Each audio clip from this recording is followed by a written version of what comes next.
আন্তর্জাতিক কৃষ্ণ ভবনামৃত সংঘ ইসকনের পক্ষ থেকে নিত্যম ভাগবত সেবায় উপস্থিত সকল ভক্তদেরকে দশহরার শুভেচ্ছা, অভিনন্দন এবং বৈষ্ণবীয় প্রণাম। আজ গঙ্গা পূজা, গঙ্গা দেবীর আবির্ভাব, সেই সাথে বলদেব বিদ্যাভূষণের তিরোভাব তিথি এবং গঙ্গামাতা গোস্বামিনীর আবির আবির্ভাব তিথি। এ বিষয়ে আজকে আমরা আলোচনা শ্রবণ করব এবং গঙ্গা স্তোত্র পাঠ করব। অজ্ঞানতিমিরন্ধস্য জ্ঞানাঞ্জন শলাকয়া চক্ষুরুন্মিলিতং যেন তস্मै শ্রীগুরবে নমঃ। নমঃ বিষ্ণুপাদায় কৃষ্ণপ্রেষ্ঠায় ভূতলে শ্রীমতে ভক্তিবেদান্ত স্বামিনীতি নামিনে। নমস্তে সরস্বতী দেবে গৌরবাণী প্রচারিণে নির্বিশেষ শূন্যবাদী পাশ্চাত্য দেশতারিণে। বাঞ্ছাকল্পতরুভ্যশ্চ কৃপা সিন্ধুভ্যেব চ পতিতানাং পাবনেভ্যো বৈষ্ণবেভ্যো নমো নমো। নমো মহাবদান্নায় কৃষ্ণ প্রেম প্রদায়তে কৃষ্ণায় কৃষ্ণ চৈতন্য নামনে গৌরতিষে নমো। হে কৃষ্ণ করুণা সিন্ধু দীনবন্ধু জগৎপতে গোপেশ গোপিকা কান্ত রাধা কান্ত নমস্তুতে।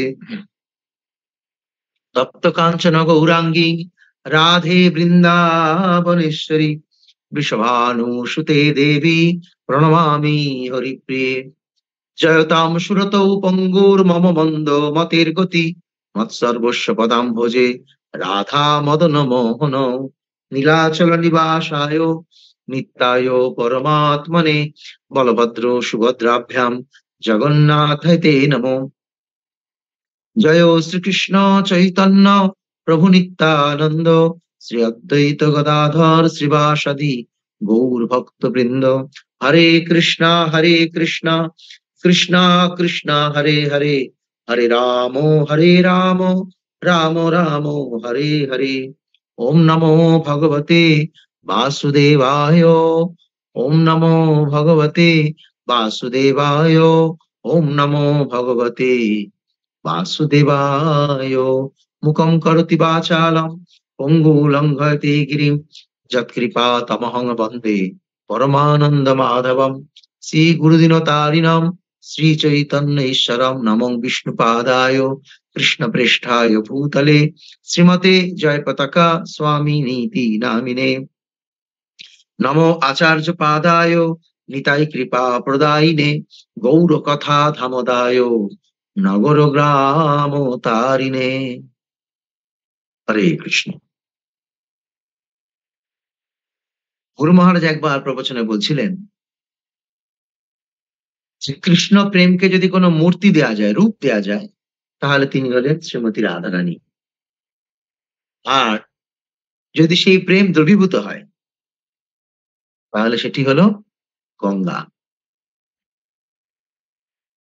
অর্থাৎ গুরু মহারাজ বলছিলেন গঙ্গা মিন্স মল্টেড কৃষ্ণ প্রেম, দ্রবীভূত কৃষ্ণ প্রেম।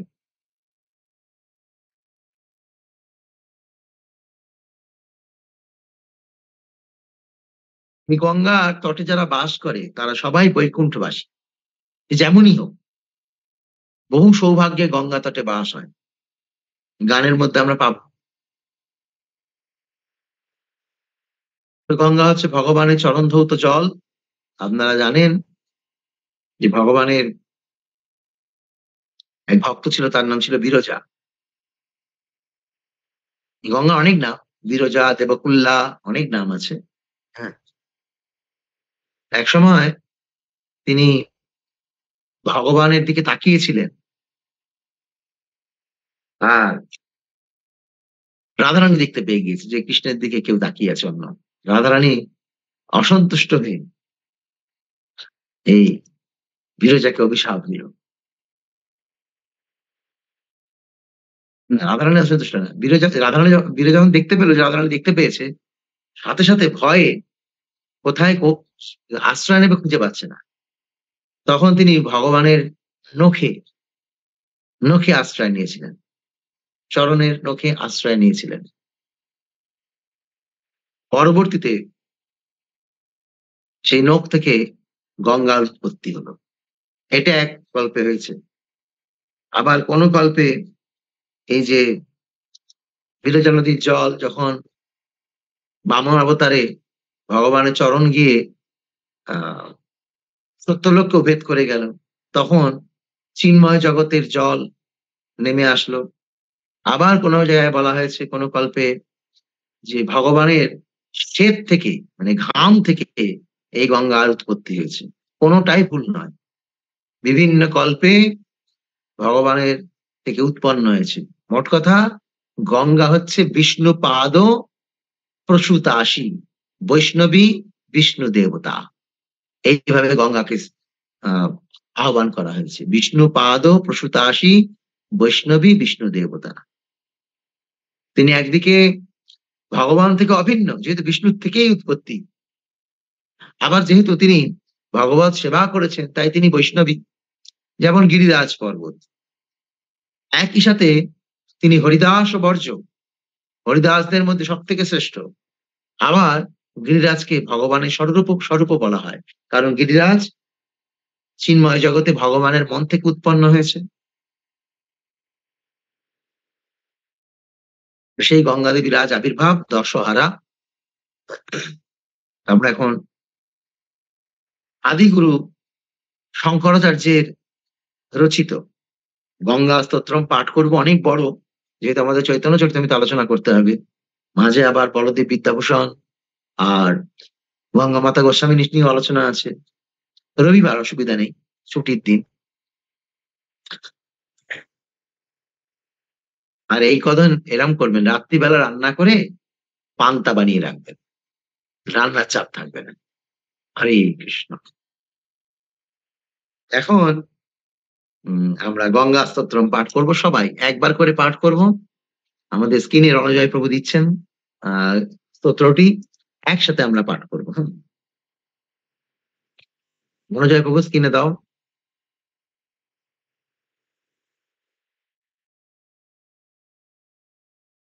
দেবী সুরেশ্বরী ভগবতী গঙ্গে ত্রিভুবন তারিণী তরল তরঙ্গে শঙ্কর মৌলি নিবাসিনী বিমলে মম মতিরাস্তান তব পদ কমলে ভাগীরথী সুখ দায়িনী মাতস্তব জল মহিমা নিগমে খ্যাত না হম জানে তব মহিমানম পুরু কৃপা ত্রাহি কৃপাময়ী মামো জ্ঞানম হরিপাদ পদ্ম তরঙ্গিনী গঙ্গে হিম বিধু মুক্তা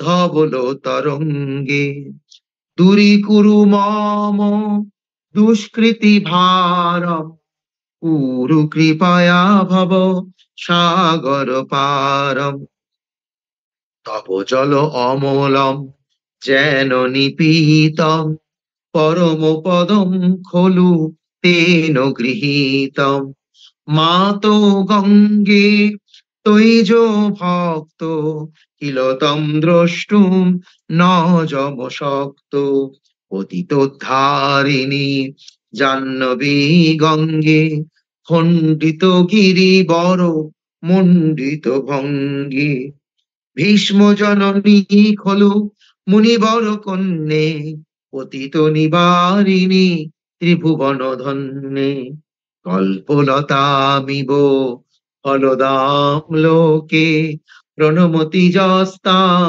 ন পতিত শোকে।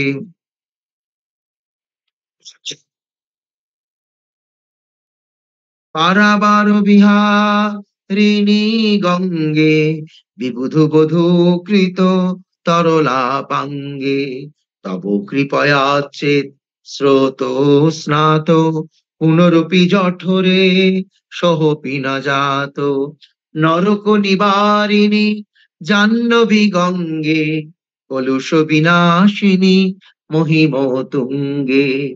মা গঙ্গে, মা গঙ্গে, মা গঙ্গে গঙ্গে, মা গঙ্গে, মা গঙ্গে, মা গঙ্গে, মা গঙ্গে গঙ্গে, মা গঙ্গে। পড়িল সদঙ্গে পূর্ণ তরঙ্গে, জয় জয় জাহ্নবী করুণা পাঙ্গে। ইন্দ্র মুকুটমণি রাজিত চরণে, সুখদে শুভদে সেবক শরণে। রোগং শোকং পাপম তাপম, হর মে ভগবতী কুমতি কলাপম। ত্রিভুবন সারে বসুধাহারে, তমসি গতির মম খলু সংসারে। অলোকানন্দে পরমানন্দে, কুরুময়ী করুণাং কাতর বন্দে। তব তট নিকটে যস্য হি বাস, খলু বৈকুণ্ঠে তস্য নিবাস। বরমিহ নীরে কমঠ মীন, কিংবা তীরে সরট ক্ষীণ। অথ কুবত সপচ দীন, ন পূর্ণ দূরে নৃপতি কুলীন। ও ভুবনেশ্বরী পুণ্যে ধন্যে, দেবী দ্রবময়ী মুনিবর কন্যে। গঙ্গাস্তব বিমলম নিত্যম পঠতি, নরযশ জয়তি সত্যম। যেষাং হৃদয়ে গঙ্গা ভক্তি, তেষাং ভবতি সদা সুখ মুক্তি। মধুর মনোহর পথঝটিকাভি, পরমানন্দ কলিত ললিতাভি। গঙ্গা স্তোত্রম মিদম ভবসারম, বাঞ্ছিত ফলদম বিদিত মুদারম। শঙ্কর সেবক শঙ্কর রচিতম, পঠতু চ বিষয়ী তমিতি সমাপ্তম। মা গঙ্গে, মা গঙ্গে, মা গঙ্গে গঙ্গে, মা গঙ্গে, মা গঙ্গে, মা গঙ্গে, মা গঙ্গে গঙ্গে, মা গঙ্গে। সকলে জোড়হাত করে গঙ্গা দেবীর প্রণাম মন্ত্র বলুন। সদ্যপাতক সংহন্ত্রী, সত্য দুঃখ বিনাশিনী, সুখদা মোক্ষদা গঙ্গা, গঙ্গৈব পরমাগতি। সত্য পাতক সংহন্ত্রী, সত্য দুঃখ বিনাশিনী, সুখদা মোক্ষদা গঙ্গা, গঙ্গৈব পরমা। সত্য পাতক সংহন্ত্রী, যত পাপ আছে সমস্ত পাপকে তিনি নাশ করতে পারেন, এত তার শক্তি। সত্য পাতক সংহন্ত্রী, সত্য দুঃখ বিনাশিনী, যত দুঃখ আছে তিনি নাশ করতে পারেন। আর তিনি কি দান করেন? সুখদা মোক্ষদা, সুখ আর মোক্ষ দায়নি। গঙ্গৈব পরমাগতি, আর পরমাগতি মানে অন্তিমে যারা এগুলো কোনোটাই চায় না, পাপ থেকে মুক্ত হতে চায় না, দুঃখ থেকে মুক্ত হতে চায় না, সুখ আর মোক্ষ চায় না, অন্তিমে গঙ্গা দেবী কি দেয়? পরমাগতি। পরমাগতি কি? কৃষ্ণ প্রেম দান করে দেন। আর কৃষ্ণ প্রেম পেয়ে গেলে বাকি চারটে জিনিস অবভিয়াসলি হবে, অটোমেটিক হবে। গঙ্গৈব পরমাগতি। কারা কারা গঙ্গায় স্নান করতে চান বলুন? হ্যাঁ বলবেন, কালকে আবার বলেছিলেন, তারপর আবার কি কি বলবেন তার ঠিক নেই। গুরু মহারাজ বলছেন যে এই চিন্ময় ব্যাপারগুলো এমনই, দূরে থেকেও সেই চিন্ময় সান্নিধ্য লাভ করা যায়। কিন্তু চিন্ময়, অপ্রাকৃত ব্যাপার। তাই আমরা ৩ বার উচ্চারণ করব আর গঙ্গায় স্নান হয়ে যাবে। হ্যাঁ? গঙ্গা, গঙ্গা, গঙ্গা। ব্যাস হয়ে গেল। গঙ্গাসাগরে ডুব, গঙ্গোত্রীতে ডুব আর গৌর গঙ্গায় ডুব দেওয়া হয়ে গেল। ১ম এ ডুব দিয়েছেন কোথায়? গঙ্গোত্রী, যেখানে শুরু হলো। ২য় ডুব গৌরগঙ্গা। গৌরগঙ্গা কোথায়? মায়াপুর। গৌরগঙ্গা। আর যেখানে গঙ্গা গিয়ে সমুদ্রে মিলিত হলো, গঙ্গাসাগর। সেখানে তাহলে একদম শুরু থেকে শেষ পর্যন্ত গঙ্গা পরিক্রমা করে ডুব দেয়া হয়ে গেল। নিতাই গৌর প্রেমানন্দে। বিনা পয়সায়, বিনা পয়সায় গঙ্গা স্নান। হরে কৃষ্ণ। এখন আমরা বলদেব বিদ্যাভূষণ থেকে শ্রবণ করব। এই বলদেব বিদ্যাভূষণ আমাদের গৌড়ীয় পরম্পরায় বলদেব বিদ্যাভূষণের নাম পাওয়া যায়। প্রভুপাদের গীতা ভাগবতের টিকাতেও বলদেব বিদ্যাভূষণের নাম পাওয়া যায়। এই বলদেব বিদ্যাভূষণ তিনি গোবিন্দ ভাষ্যের রচয়িতা। আমি সংক্ষেপে বলব। বলদেব বিদ্যাভূষণ ছিলেন নিষ্কিঞ্চন পরম ভাগ। যেহেতু তার মধ্যে কোনো আ পদমর্যাদা, লোভ ছিল না, তাই তিনি সঠিক কাউকে বলেননি তার জন্ম কোথায়, তার পিতামাতা কে, কিছুই তিনি বলতেন না। তাই সঠিক সেগুলো জানা যায় না। তবে একটা বিচার করা যায়, তিনি রেমুনাতে খ্রিস্টীয় সপ্তদশ শতাব্দীতে জন্মগ্রহণ করেন। এখন চলছে তো ২০০০ খ্রিস্টীয় সপ্তদশ। মহাপ্রভু আসলেন ১৫০০ আ খ্রিস্টাব্দে। আর মহাপ্রভুর প্রায় ২০০ বছর বাদে এই বলদেব বিদ্যাভূষণ।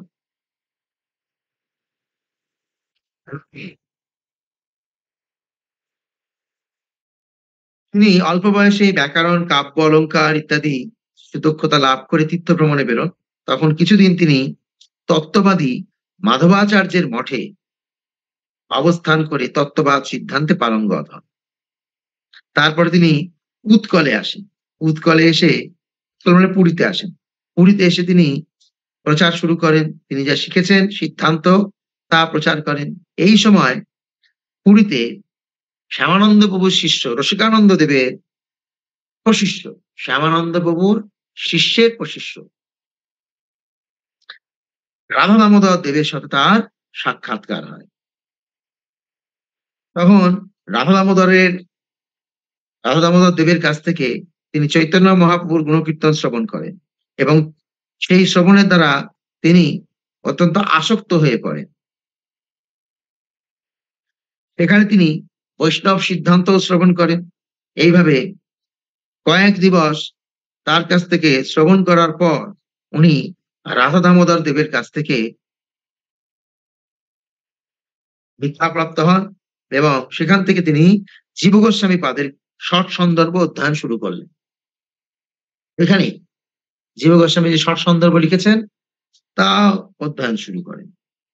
অল্পকালের মধ্যেই বলদেব বিদ্যাভূষণ গৌড়ীয় সিদ্ধান্তে পারঙ্গত হন এবং রাধা দামোদর দেব গোস্বামীর নিকট অবস্থান করবার পর তিনি তার অনুমতি নিয়ে গৌড়ীয় বৈষ্ণব দর্শন আরো কিছু বিশেষ জানবার আশায় বৃন্দাবনে ছিল বিশ্বনাথ চক্রবর্তী ঠাকুরের সান্নিধ্যে যান। বিশ্বনাথ চক্রবর্তী ঠাকুরের তখন অনেক বয়স। তখন বিশ্বনাথ চক্রবর্তী ঠাকুর যিনি এই মঙ্গল আরতির গান লিখেছেন গুরবাষ্টকম, সেই বিশ্বনাথ চক্রবর্তী ঠাকুরের কাছে যান। বিশ্বনাথ চক্রবর্তী ঠাকুর তখন এই বলদেব বিদ্যাভূষণের নম্রতা, শালীনতা ইত্যাদি দেখে অত্যন্ত প্রসন্ন হন এবং তিনি নিজের কাছে রেখে গৌড়ীয় অচিন্ত ভেদাভেদ সম্বন্ধে তাকে শিক্ষা প্রদান করতে শুরু করেন এবং বলদেব বিদ্যাভূষণকে তিনি বলেন যে তুমি গৌড়ীয় সম্প্রদায়ের সিদ্ধান্ত মনে প্রাণে গ্রহণ করে তা প্রচার কর। এবং সেখানে কিন্তু প্রচার রয়েছে, সর্ব অবস্থায় প্রচারের কথা রয়েছে। শিখে তারপর প্রচার করতে হবে। ঠিক এই সময় জয়পুরের রাজদরবারে গৌড়ীয় সম্প্রদায়ের ভক্তদের সাথে শ্রী সম্প্রদায়ের ভক্তদের এক বড় বাকবিতণ্ডা হচ্ছিল। এই শ্রী সম্প্রদায়ের বৈষ্ণবেরা তারা গৌড়ীয় সম্প্রদায়কে অপদস্থ করতে লাগলো আর বলল যে ৩ বিগ্রহের সেবা শ্রী সম্প্রদায়ের হাতে অর্পণ করার জন্য। তখন বিশ্বনাথ চক্রবর্তী জয়পুরের রাজা তখন গৌড়ীয় বৈষ্ণব ছিলেন। গৌড়ীয় সম্প্রদায় থেকে দীক্ষাপ্রাপ্ত হয়েছিলেন জয়পুরের রাজা। তিনি খুব বিপাকে পড়লেন। তখন তিনি বিশ্বনাথ চক্রবর্তী ঠাকুরের কাছে পত্র প্রেরণ করলেন। কিন্তু বিশ্বনাথ চক্রবর্তী ঠাকুরের সামর্থ্য ছিল না ওই বয়সে গিয়ে সেই তর্কে শ্রী সম্প্রদায়কে উত্তর দেওয়া। তখন তিনি তার ছাত্র এবং শিষ্য বলদেব বিদ্যাভূষণকে, দেখুন এখানেও কিন্তু বলদেব বিদ্যাভূষণ রাধা দামোদরের শিষ্য। বিশ্বনাথ চক্রবর্তী ঠাকুরের শিষ্য নয় কিন্তু, কিন্তু পরম্পরায় আছে, শিক্ষা শিষ্য। তো বলদেব বিদ্যাভূষণকে তিনি প্রেরণ করেন জয়পুরে। জয়পুরে যখন প্রেরণ করেন তখন বলদেব বিদ্যাভূষণের সাথে এই শ্রী সম্প্রদায়ের বৈষ্ণবদের তুমুল তর্ক যুদ্ধ শুরু হয়। সেই সময়েও তর্ক ছিল, সিদ্ধান্তের তর্ক আজও আছে, তখনও ছিল। তুমুল তর্ক যুদ্ধ শুরু হয়। শ্রী সম্প্রদায়ের আচার্যরা বলতে থাকেন যে গৌড়ীয়দের কোনো বেদান্ত ভাষ্য নেই। তখন বলদেব বিদ্যাভূষণ বলেন যে মহাপ্রভু বলেছেন যে ভাগবতই হচ্ছে বেদান্ত ভাষ্যের সূত্র, আলাদা কোনো কিছু দরকার নেই। মহাপ্রভু বলেছেন না? মধ্যস্থ শ্রী ভাগবত পুরাণ, যা কিছু আলোচনা হবে বিচার তো ভাগবতেই রয়েছে সব। মধ্যস্থ শ্রী ভাগবত পুরাণ। কিন্তু তারা মানতে রাজি হলো না। তখন বলদেব বিদ্যাভূষণ তাদের কাছে কিছুদিন সময় চাই, কিছুদিন বাদে আমি আপনাদের প্রশ্নের উত্তর দেব। উনি ফিরে আসলেন। তিনি জয়পুরে গোবিন্দজির কাছে আত্মসমর্পণ করলেন। আর ভোর রাত্রিরে গোবিন্দজি তাকে স্বপ্ন দিলেন যে বলদেব বিদ্যাভূষণ, তুমি নিজে লেখো, তুমি গ্রন্থ লেখো, তুমি যা লিখবে সেটাই প্রমাণ হয়ে দাঁড়াবে। হরি বল। এই হচ্ছে ভগবান আর ভক্তের লীলা। তখন বলদেব বিদ্যাভূষণ তিনি এই গোবিন্দজির নির্দেশে তিনি ভাষ্য রচনা করতে লাগলেন। তিনি যা লিখছেন তাই সিদ্ধান্ত রত্ন হয়ে দাঁড়াচ্ছে।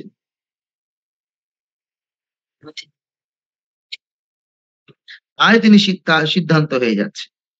এবং গোবিন্দজি বললেন তুমি যা লিখবে ওটাই আমার ভাষ্য। কয়েকদিন বাদে সেই ভাষ্য রচনা হয়ে গেল। তখন থেকেই নাম হলো বিদ্যাভূষণ, বলদেব বিদ্যাভূষণ। তিনি এত পারঙ্গত হয়ে উঠলেন গোবিন্দজির কৃপায়, তখন নাম হলো বিদ্যাভূষণ। আর সেই বলদেব বিদ্যাভূষণ সেই বৈষ্ণবদের আশীর্বাদ নিয়ে সেই যিনি লিখেছেন তা নিয়ে গেলেন। সেই গ্রন্থটির নাম কি দেওয়া হলো? গোবিন্দ ভাষ্য। ওনারা বলেছিলেন, শ্রী সম্প্রদায় লোকেরা বলেছিলেন যে কোনো বেদান্ত ভাষ্য নেই, নতুন ভাষ্য লেখা হলো, নাম দেওয়া হলো গোবিন্দ ভাষ্য।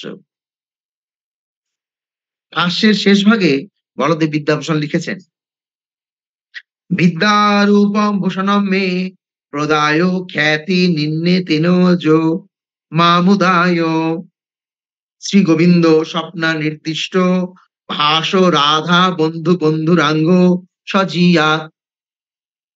যিনি আমার প্রতি অতি উদার ও দয়া পরবশ হয়ে স্বপ্নাদেশ দিয়ে ভাষ্য লিখিয়েছেন, যে ভাষ্য বিদ্বৎ সমাজে পরম খ্যাতি লাভ করেছে এবং যে ভাষ্যের জন্যই বিদ্বানগণ আমাকে বিদ্যাভূষণ উপাধি দান করেছেন, সেই শ্রী রাধিকার প্রাণবন্ধু শ্রী গোবিন্দ জয়যুক্ত হন। ভাষ্যগ্রন্থ নিয়ে বলদেব বিদ্যাভূষণ সভাস্থলে এলে রামানন্দী পণ্ডিতরা সব পরাস্ত হয়ে গেলেন, পরাস্ত হইলেন। আর তখন তারা এই বলদেব বিদ্যাভূষণের কাছে দীক্ষাপ্রাপ্ত হতে চাইলেন। পরাস্ত হয়ে গেছে, দীক্ষা নিতে চাইলেন। কিন্তু বলদেব বিদ্যাভূষণ খুব কটুতার সহিত সেই কাজ অস্বীকৃতি করলেন। কেন? রামানুজ সম্প্রদায় একটা সম্প্রদায়, ৪ সম্প্রদায়ের মধ্যে। এখন তিনি যদি আবার নতুন করে দীক্ষা নেন, তাহলে সেটা একটা বৈষ্ণব অপরাধ হবে। আর রামানুজ সম্প্রদায় তারা বাৎসল্য প্রেমের জন্য চরমে আছে। গৌড়ীয় সম্প্রদায় মাধুর্য প্রেম। আর এটা রামানন্দ সম্প্রদায় দাস্য প্রেম। হুম, দাস্য ভক্তি। দাস্য ভক্তিতে রামানুজ সম্প্রদায় অনেক এগিয়ে আছে। চরম স্তরে আছে। তারা তো ৪ টে নিয়মের মধ্যেই রয়েছে।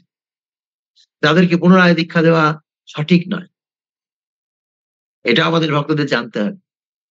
যারা অলরেডি কোন সৎ গুরু পরম্পরায় রয়েছে, তাদের পরম্পরা জেনে তাদের দীক্ষা চেঞ্জ করা উচিত না। সেটা একটা অপরাধ।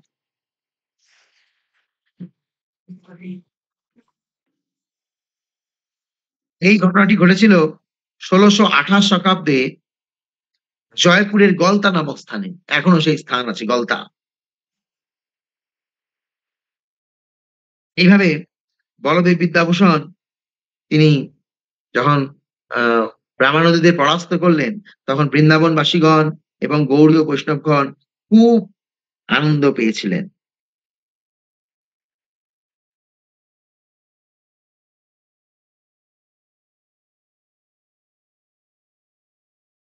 এইভাবে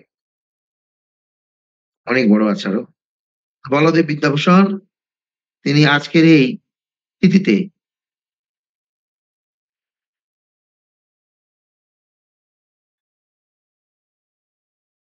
অপ্রফুল্লীলা করেছিলেন। গঙ্গামাতা গোস্বামিনী। গঙ্গামাতা গোস্বামিনী তিনি ছিলেন রাজকুমারী। কিন্তু যখন তার উপযুক্ত বয়স হয়, তার অভিভাবকেরা তাকে যখন বিবাহ দেওয়ার জন্য অত্যন্ত আ ব্যাকুল হয়ে উঠলেন। তার বাবার নাম ছিল নরেশ নারায়ণ। গঙ্গামাতা গোস্বামীর আগের নাম ছিল শচী দেবী। তখন তিনি জানান যে আমি বিবাহ করব না। আমি আমার মন এই মর্তলোকের কোন পুরুষকে দিতে পারব না। আমার মন আমি মদন গোপালকে দিয়েছি। হরি বল। বুঝতে পারছেন? তিনি বিবাহ করলেন না। হরে কৃষ্ণ। তখন রাজা রানী শিরে হাত দিয়ে বসে পড়লেন। একমাত্র মেয়ে বিয়ে করবে না বলছে কি হবে এখন? এই চিন্তা করতে, করতে রাজা রানী মারা গেল। হরি বল।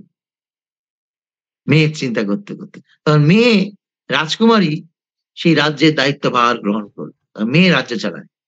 একসময় কি হলো?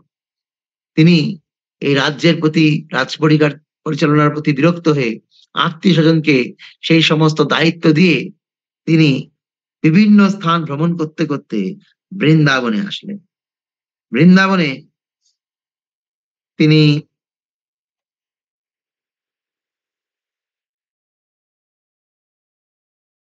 হরিদাসজির কাছে দীক্ষাপ্রাপ্ত হলেন। অনেক বছর বাদে হরিদাসজি তাকে বিভিন্ন পরীক্ষা করলেন এবং তিনি তার সমস্ত রাজকন্যা পরীক্ষা দিতে গিয়ে তিনি তার সমস্ত আভূষণ, ভালো জামাকাপড় সবকিছু পরিত্যাগ করে একদম ভিখারির মতো জীবন যাপন করতে লাগলেন। আর মাধুকরী করে খেতে লাগলেন, ভিক্ষা করে। রাজকুমারী কৃষ্ণকে পাওয়ার জন্য ভিক্ষা করে জীবন যাপন করতে লাগলেন। এই করতে, করতে হরিদাসজির হৃদয় বিগলিত হলো। এক রাজকুমারী হয়ে কৃষ্ণকে পাওয়ার জন্য এইভাবে জীবনযাপন করছে। তখন হরিদাসজির হৃদয় বিগলিত হলো। হরিদাসজি তাকে অষ্টদশাক্ষর দীক্ষা মন্ত্র প্রদান করলেন। আর সেই মন্ত্র পেয়ে শচীদেবী অত্যন্ত প্রেমিক ভক্তে পরিণত হলেন। আগে তো প্রেমিক ছিলই, আরো প্রেম তার বেড়ে গেল। গুরুদেব তাকে নির্দেশ দিলেন, "তুমি বৃন্দাবনের প্রচার করো।" বৃন্দাবনের প্রচার করতে, করতে একদিন গুরুদেব তাকে ডেকে বললেন যে, "অনেক দিন হলো, এখন চৈতন্য মহাপ্রভুর পার্ষদগণ সব অপ্রকট হচ্ছে। তুমি যাও, তুমি গিয়ে পুরীতে প্রচার কার্য শুরু করো। এখন গুরুদেবের নির্দেশে যেখানে যেতে বলবে সেখানে যেতে হবে। বৃন্দাবনে ছিল, এখন বলল পুরীতে যেতে। পুরীতে আসতে হবে। এটাই হচ্ছে শিষ্যের আচরণ। তিনি পুরীতে আসলেন। পুরীতে এসে প্রচার শুরু করলেন। তিনি সুন্দর ভাগবত পাঠ করতেন। অল্প কয়েকদিনের মধ্যেই উৎকলবাসীর হৃদয় তিনি জয় করলেন এই ভাগবত শ্রবণ করিয়ে। উৎকলবাসীর মধ্যেও জানা জানা হয়ে গেল যে এই শচীদেবী একজন রাজকুমারী, কিন্তু এইভাবে দৈন্য জীবন যাপন করে। একদিন রাজা রাজাকে জগন্নাথ স্বপ্ন আদেশ করলেন। ওনাকে সার্বভৌম ভট্টাচার্যের বাড়িতেই থাকার ব্যবস্থা করা হয়েছিল। কিন্তু একদিন রাজা স্বপ্নাদেশ করলেন যে এই গঙ্গামাতা গোস্বামিনী এই শচীদেবী আমার তখন গঙ্গামাতা গোস্বামী নাম হয়নি। শচীদেবী আমার খুব প্রিয়। তাই এই শচীদেবীকে তুমি শ্বেতগঙ্গায় বসবাসের জায়গা করে। রাজা পরের দিন সকালে শচীদেবীকে সেই কথা জানালেন, স্বপ্নের কথা। শচীদেবী সেসব গ্রহণ করতে চায় না। এই কোনো জমি জমা আমি আবার কি, আমি একা, আমি আবার কি নিয়ে করব। রাজা অনেক অনুনয় বিনয় করলেন এবং অন্তিমে জগন্নাথ দেবের নির্দেশ জেনে শচীদেবীর নামে শচীদেবী স্বীকার করলেন এবং শচীদেবীর নামে ওই গঙ্গার পার্শ্ববর্তী অঞ্চল ওনার নামে রাজা লিখে দিলেন।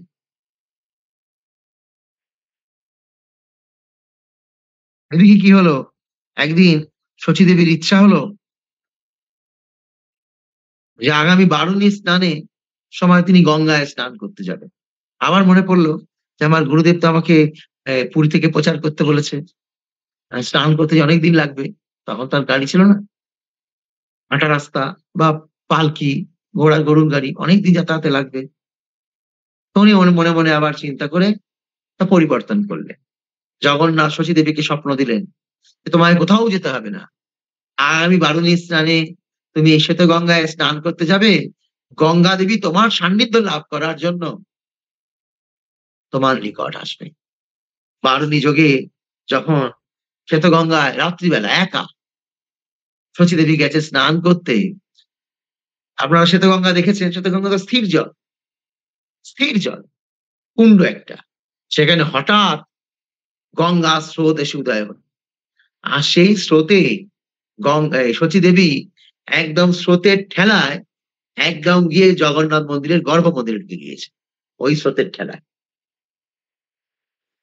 সেখানে অনেক লোক চান করছে। হুম, অনেক লোক চান করছে। তখন কি হলো, বাইরে যারা প্রহরী ছিল তারা সব আওয়াজ পাচ্ছে। কোথা থেকে আওয়াজ আসছে?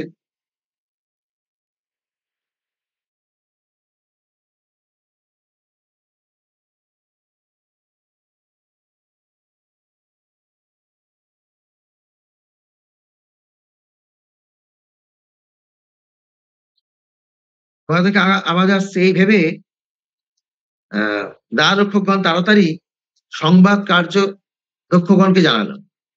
তারা সেই সংবাদ রাজার নিকট করলো যে ভেতরে বিশাল আওয়াজ হচ্ছে। রাজা মন্দির খুলে দেখতে আদেশ দিলেন। অতঃপর মন্দির খোলা হলো। অদ্ভুত ব্যাপার, ভাগবত পাঠিকা শচীদেবী একা দাঁড়িয়ে আছেন, জলও নেই, কেউ নেই। আরে ভগবানের লাগে, মানে ভক্তদেরকে অপদস্থ করার জন্য যে কি করে, কি করে তার ঠিক নেই। কি করে অপদস্থ করায়। শচীদেবী একা দাঁড়িয়ে আছে। জগন্নাথের সেবক পাণ্ডবগণ মনে করতে লাগলেন তিনি জগন্নাথ দেবের অলংকার পাত্র আদি চুরি করার জন্য অলেখ্যে প্রবেশ করেছেন। দেখুন সর্বনাশ কাণ্ড। যে রাজকার্য ছেড়ে রাজকুমারী ছিল ভিখারি হলো, তাকে এখন জগন্নাথের জন্যই। কে বলেছিল? ও তো যেতে চেয়েছিল গঙ্গায় চান করতে। জগন্নাথ পাকামো করে ওকে বলেছে যে তোমাকে কোথাও যেতে হবে না, এখানে স্নান করলেই হবে। আবার স্নান করলো তাকে ঠেলে ঠেলে নিয়ে আসলো নিজের মন্দিরে, এনে আবার আহ সবার সামনে অপদস্থ।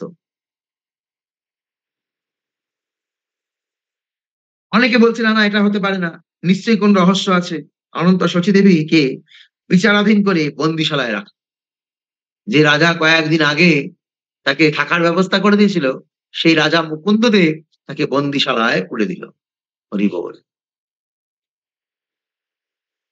আমাদের জীবনে যদি এরকম কিছু হয়, বুঝতে হবে এটা কৃষ্ণের কিছু একটা প্ল্যান আছে।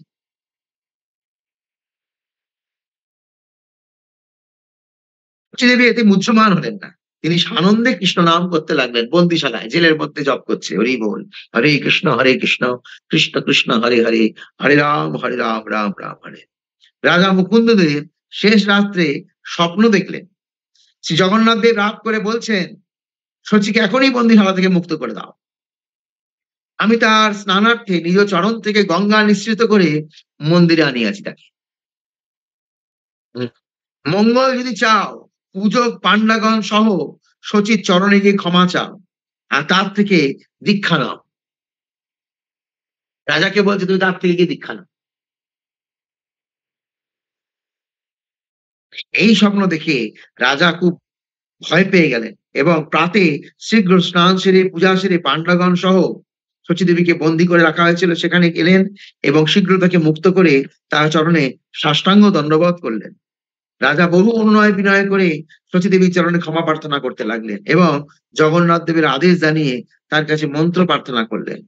জগন্নাথ দেবের লীলা দেখে শচীদেবী প্রেমিক বন্ধন করতে লাগলেন ও রাজাকে ভাগ্যবান বলে শিরে হস্ত দিয়ে আশীর্বাদ করলেন। তিনি মনে করলেন আমি ভাগ্যবতী। তিনি রাজাকে ভাগ্যবান বলছেন। রাজা তোমার সাথে জগন্নাথ কথা বলে। হরি বল, হরি বল। অতঃপর শচীদেবী শ্রী জগন্নাথ দেবের আদেশ জেনে এক শুভ দিনে মুকুন্দদেবকে ডেকে রাধা কৃষ্ণ মন্ত্র দীক্ষা প্রদান করলেন। রাজার সঙ্গে বহু পূজারীও তার চরণে দীক্ষাপ্রাপ্ত হলো। সেই দিন থেকে শচীদেবীর নাম হলো গঙ্গা মাতা গোস্বামিনী। মহারাজ মুকুন্দদেব গুরুদক্ষিণা স্বরূপ কিছু ভূসম্পত্তি গঙ্গা মাতাকে দিতে চাইলেন। তিনি রাজি হলেন না। বললেন, "তোমার কৃষ্ণচরণে ভক্তি হোক, এই আমি চাই।" হরি বল। গুরুদেব কি চায়? শুনতে পাচ্ছেন? যখন গুরু দক্ষিণা দিতে চাইলো রাজা, তখন গুরুদেব কি বলল? এই শচীদেবী কি বলল?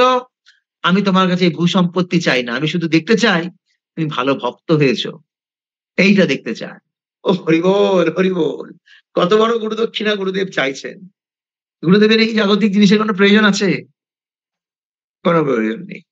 আমি যদি ভালো ভক্ত হয়ে কৃষ্ণের কাছে ফিরে যেতে পারি, গুরুদেব যে কত খুশি হবে এ চিন্তার বাইরে, চিন্তার বাইরে।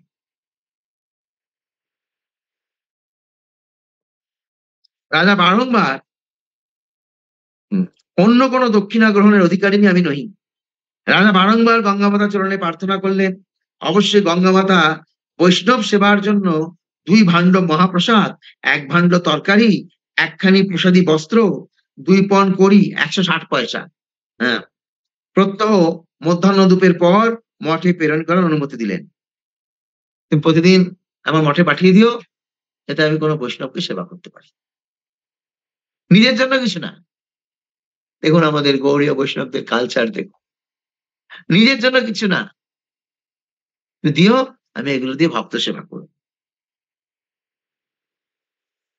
আজ পর্যন্ত সেই মহাপ্রসাদ নিয়মিত গঙ্গামাতা গোস্বামীর মঠে প্রেরিত হয় এবং শ্রী গঙ্গামাতার সমাধিপীঠে তা অর্পণ করা হয়।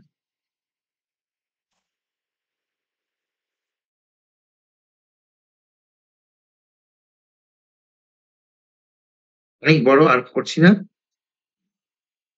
এইভাবে গঙ্গামাতা গোস্বামিনীর লীলা। এই যে গঙ্গামাতা গোস্বামিনীকে জগন্নাথ ওই টেনে টুনে নিয়ে আসলো, গুরুদেব তাকে পুরীতে পাঠালো। দেখুন তার জীবনটা কেমন না? শুনে কেমন লাগছে? ছিল রাজকুমারী, হলো ভিখারি। দীক্ষা নিয়ে ভাবলো বৃন্দাবনে থাকবো, গুরুদেব প্রেরণ করলো পুরীতে। পুরীতে ভালোই চলছিল। এখন জগন্নাথ তাকে বিপদে ফেলে দিল।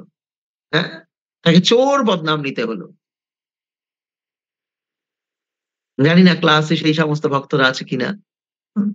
এক ভক্ত কিছু অ দামোদর আরতির সময় কিছু কালেকশন করেছে। তো ভক্তরা তাকে চাল চোর বলে উপাধি দিয়েছে। আমাদের মতো ভক্তদের যদি চোর বদনাম পেতে হয় কিছু না করেও, তাহলে গঙ্গামাতা গোস্বামিনী সরি ভুল বললাম। গঙ্গামাতা গোস্বামীকে যদি কোন কিছু না করেও চোর বদনাম পেতে হয়, তো আমাদের তো কোন প্রশ্নই আসছে না। আসছে না কোন প্রশ্ন। তো এই যে ভক্তকে ভগবান এরকম অপবাদের ঠেলায় ফেলে, এরকম বিপদে ফেলে কেন? মনে করুন চন্দন যাত্রার ক্লাস। চন্দন যাত্রার দিন ক্লাস হয়েছিল সেটা মনে করুন। কে মনে করতে পারছে? চন্দনকে না ঘষলে যেমন গন্ধ বেরোয় না, তেমন ভক্ত যদি বিপদে না পড়ে, ভক্ত সেই বিপদের সময় যখন স্থির হয়ে জীবনযাপন করে, তখন ভগবান তাকে সমগ্র জগতের কাছে প্রকাশ করে দেয়। যে আমার ভক্ত দেখো। জগন্নাথ মন্দিরে এই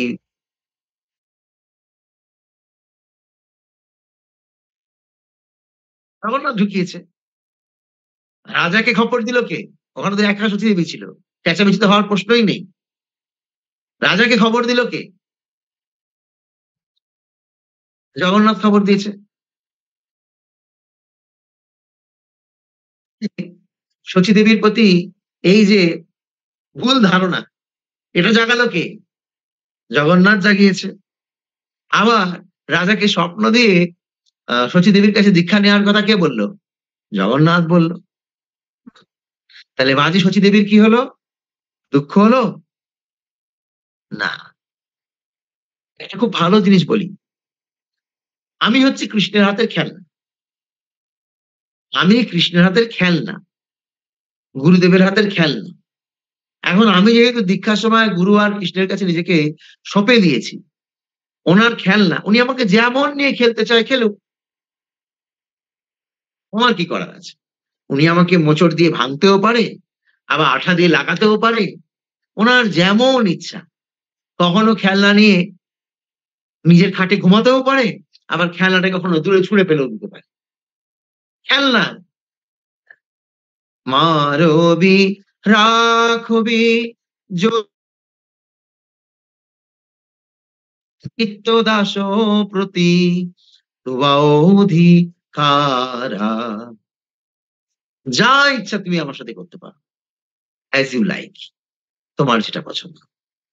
নিজেকেও ভাগ্যবান মনে করা উচিত যে কৃষ্ণ আমায় খেলনা বলে স্বীকার করেছে। আমায় কৃষ্ণ খেলনা বলে স্বীকার করেছে। Many, many thanks Krishna. ব্যাস এটাই হচ্ছে আনন্দ। হরে কৃষ্ণ। প্রভুপাদের উপদেশ,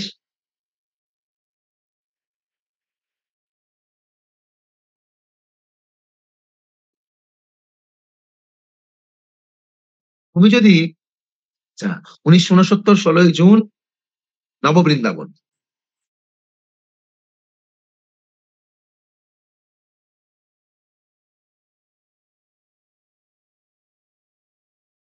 ও আপনি নোট হয়ে গেছে।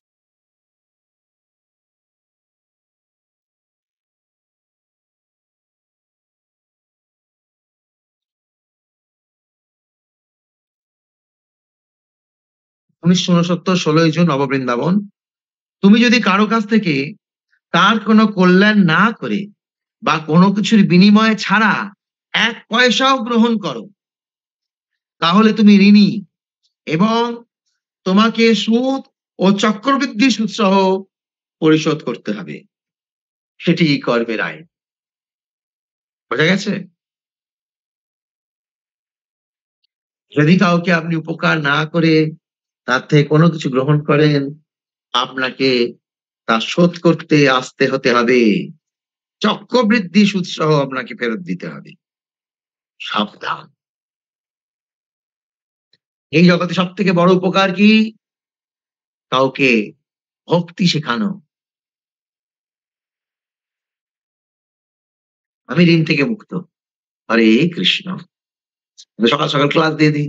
সারাদিন আপনারা ডোনেশন দেবেন। আমার কোনো টেনশন নেই। কারণ আমার তো সকালে কাজ হয়ে যাচ্ছে। প্রভুপাদের শিক্ষা আপনাদেরকে বলে দিচ্ছি। কিছু তো হলে আপনারা উপকৃত হচ্ছেন, হচ্ছেন না, হচ্ছেন না?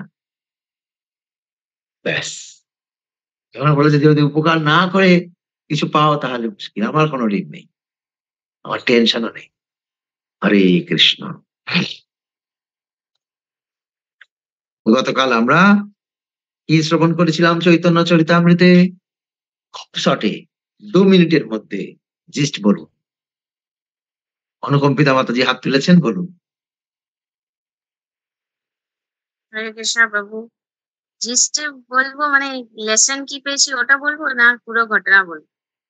না, না, পুরো জিস্ট বলতে তো পুরো ঘটনা না।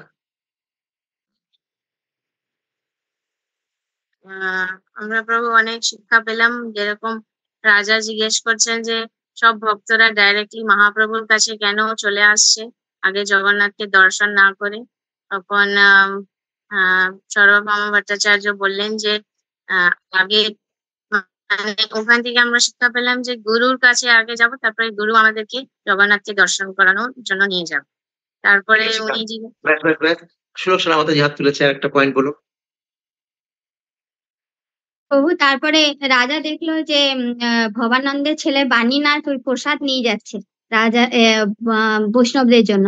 তখন রাজা জিজ্ঞাসা করলেন যে প্রথমে তো তীর্থে এসে ক্ষৌরকর্ম এগুলো করতে হয়, তাহলে প্রসাদ কেন ডাইরেক্ট নিয়ে যাচ্ছে? তখন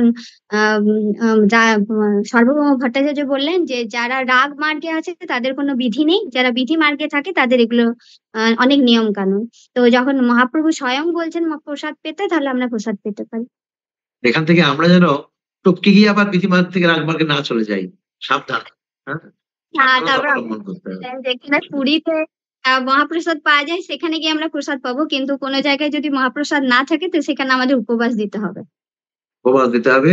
আর কি বলেছিলাম, যে যদিও মহাপ্রসাদের এত মহিমা, তারপরেও একাদশী যদি পুরীতে থাকি, একাদশীতে আমাদেরকে মহাপ্রসাদ গ্রহণ করা যাবে না। মাথায় ঠেকিয়ে রাখতে হবে। কৃষ্ণ চৈতন্য প্রভু বলুন, আর কোনো পয়েন্ট? হরে কৃষ্ণ প্রভু। তো এখানে আমরা হরিদাস ঠাকুরের সম্বন্ধে আমরা জানতে পারি যে উনি অন্য হয়েও মুসলমান জবনকুল হয়েও উনি মন্দিরে যেতে চাননি, এবং মহাপ্রভু সেই জন্য বললেন, এতে খুশি হলেন যে তাকে মন্দিরে না না যাওয়ার জন্য। যে হরিদাস ঠাকুর যে বলেছেন যে আমি মন্দিরে যাব না, আমি যদি মন্দিরে যেতে যাই তাহলে এটা অসম্মান হবে, এবং কেন ওখানে নিয়ম আছে। আর মহাপ্রভু খুশি হলেন যে এই নিয়মটা হরিদাস ঠাকুর পালন করেছে, এই জন্য পালন করছে, এবং পালন করার জন্য তিনি বললেন যে আমি এখানেই থাকবো, এখান থেকে আমি যা করার করব, বা আমি এখানে নির্জন কোথাও থাকার যদি জায়গা দেন তো ঠিক আছে, আমি এখানেই থাকবো। তো মহাপ্রভু তার জন্য আবার সেই জায়গা ঠিক করে দিয়েছিলেন। এতে এখান থেকে শিক্ষায় গুরু বা তার শিষ্যকে তার সঠিক রাস্তা, সঠিক মার্গে পৌঁছানোর জন্য তিনি ব্যবস্থা করেন, সে যেভাবেই হোক। ওইখানে এটা শিক্ষা না, ওখানে শিক্ষা আছে এটা শিষ্টাচার পালন, বৈষ্ণবের ভূষণ। উনি শিষ্টাচার পালন করেছিলেন। যদিও মহাপ্রভু ওনাকে নামের আচার্য পদে ভূষিত করেছেন, কিন্তু সেই অহংকারী উনি অহংকারী ছিলেন না। সবাইকে যখন মহাপ্রভু যখন ওনাকে ডাকছেন ভক্ত পাঠিয়ে, তাও তিনি শিষ্টাচার দেখানোর জন্য তিনি সামনে আসলেন না, যে না আমি নিজ জাতি, এইটা শিষ্টাচার। মহাপ্রভুকে ওইটা খুশি করলো। এদিকে তিনি মুরারিগুপ্ত, তিনিও বলেন আমি নিচু, আমি অধম, অথচ তাকে আলিঙ্গন করছেন। আবার হরিদাস ঠাকুর তিনি দূরে আছেন, আসতে চাইছেন না, তাকে ওইটা দেখে তিনি সুখী হচ্ছেন। কেন সুখী হচ্ছেন? যে মহাপ্রভু ওই হরিদাস ঠাকুর উনি শিষ্টাচারটাকে দেখালেন। যে আমি এটা উদাহরণ দিয়েছিলাম যে আমরা চক্রবর্তী, উপচক্রবর্তী, টিচার যেই হই, আমরা যেন কখনো আমার নিজের পদ মর্যাদাটা ভুলে না যাই। আমি এই উপাধি পেয়ে যেন আমি অহংকারী না হয়ে যাই। সবসময় আমাকে আমার ডিস্টেন্সটা ফলো করতে হবে। কোথায় আমি কতটা ভাবে ডিস্টেন্স মেনটেন করবো, সেটা বোঝাচ্ছিলাম আমি তাকে। ধন্যবাদ কৃষ্ণ চৈতন্য প্রভু। চারুচিত্র লেখা মাতাজি বলুন। হরে কৃষ্ণ, প্রণাম। বলছি বাবু, এখানে রাজা যখন জিজ্ঞাসা করলেন সার্বভৌম ভট্টাচার্যকে যে চৈতন্য মহাপ্রভু তো স্বয়ং ভগবান, তো সবাই তো তাছাড়া বড় বড় পণ্ডিতরা কেন তাকে ভগবান বলে স্বীকার করেন না? তখন সার্বভৌম ভট্টাচার্য বলেছিলেন যে ভগবানের কৃপা ছাড়া ভগবানকে কেউ জানতে পারে না। ভগবান, তাছাড়া ভগবান যদি স্বয়ং সামনে দাঁড়িয়েও থাকে তাহলেও ভগবানকে আমরা জানতে পারবো না। যেমন দুর্যোধনের সামনে কৃষ্ণ স্বয়ং ছিলেন, কিন্তু দুর্যোধন ভগবানকে চিনতে পারেননি। আবার সূর্যের কৃপা, আপনি এটা বলেন সূর্যের কৃপা না হলে, সূর্যকে দেখার ইচ্ছা থাকলে সূর্যের কৃপা না হলে যেমন আমরা সূর্যকে দর্শন করতে পারবো না। তো এটা বড় বড় যত বড়ই পণ্ডিত হোক, যত বড়ই জ্ঞান থাকুক, যদি কৃষ্ণের চরণে নিজেকে সমর্পণ না করে তাহলে কৃষ্ণকে জানা সম্ভব না। যত বড় বেদ অধ্যয়ন করুক, কৃষ্ণকে জানা সম্ভব না। এটাই প্রভু আপনি বলেছিলেন। ঠিক। আর ব্রজভক্তি কি ব্রজভক্তি মাতাজি নাকি হাত তুলেছিলেন? হ্যাঁ প্রভু, এই পয়েন্টটাই আমি বলছিলাম, ওই যে শিশুপালের যেটা উদাহরণ দিয়েছিলেন এই পয়েন্টটাই আমি বলছিলাম। ঠিক আছে, হুম। সবার বলা শেষ? আর কোনো পয়েন্ট বাকি ছিল?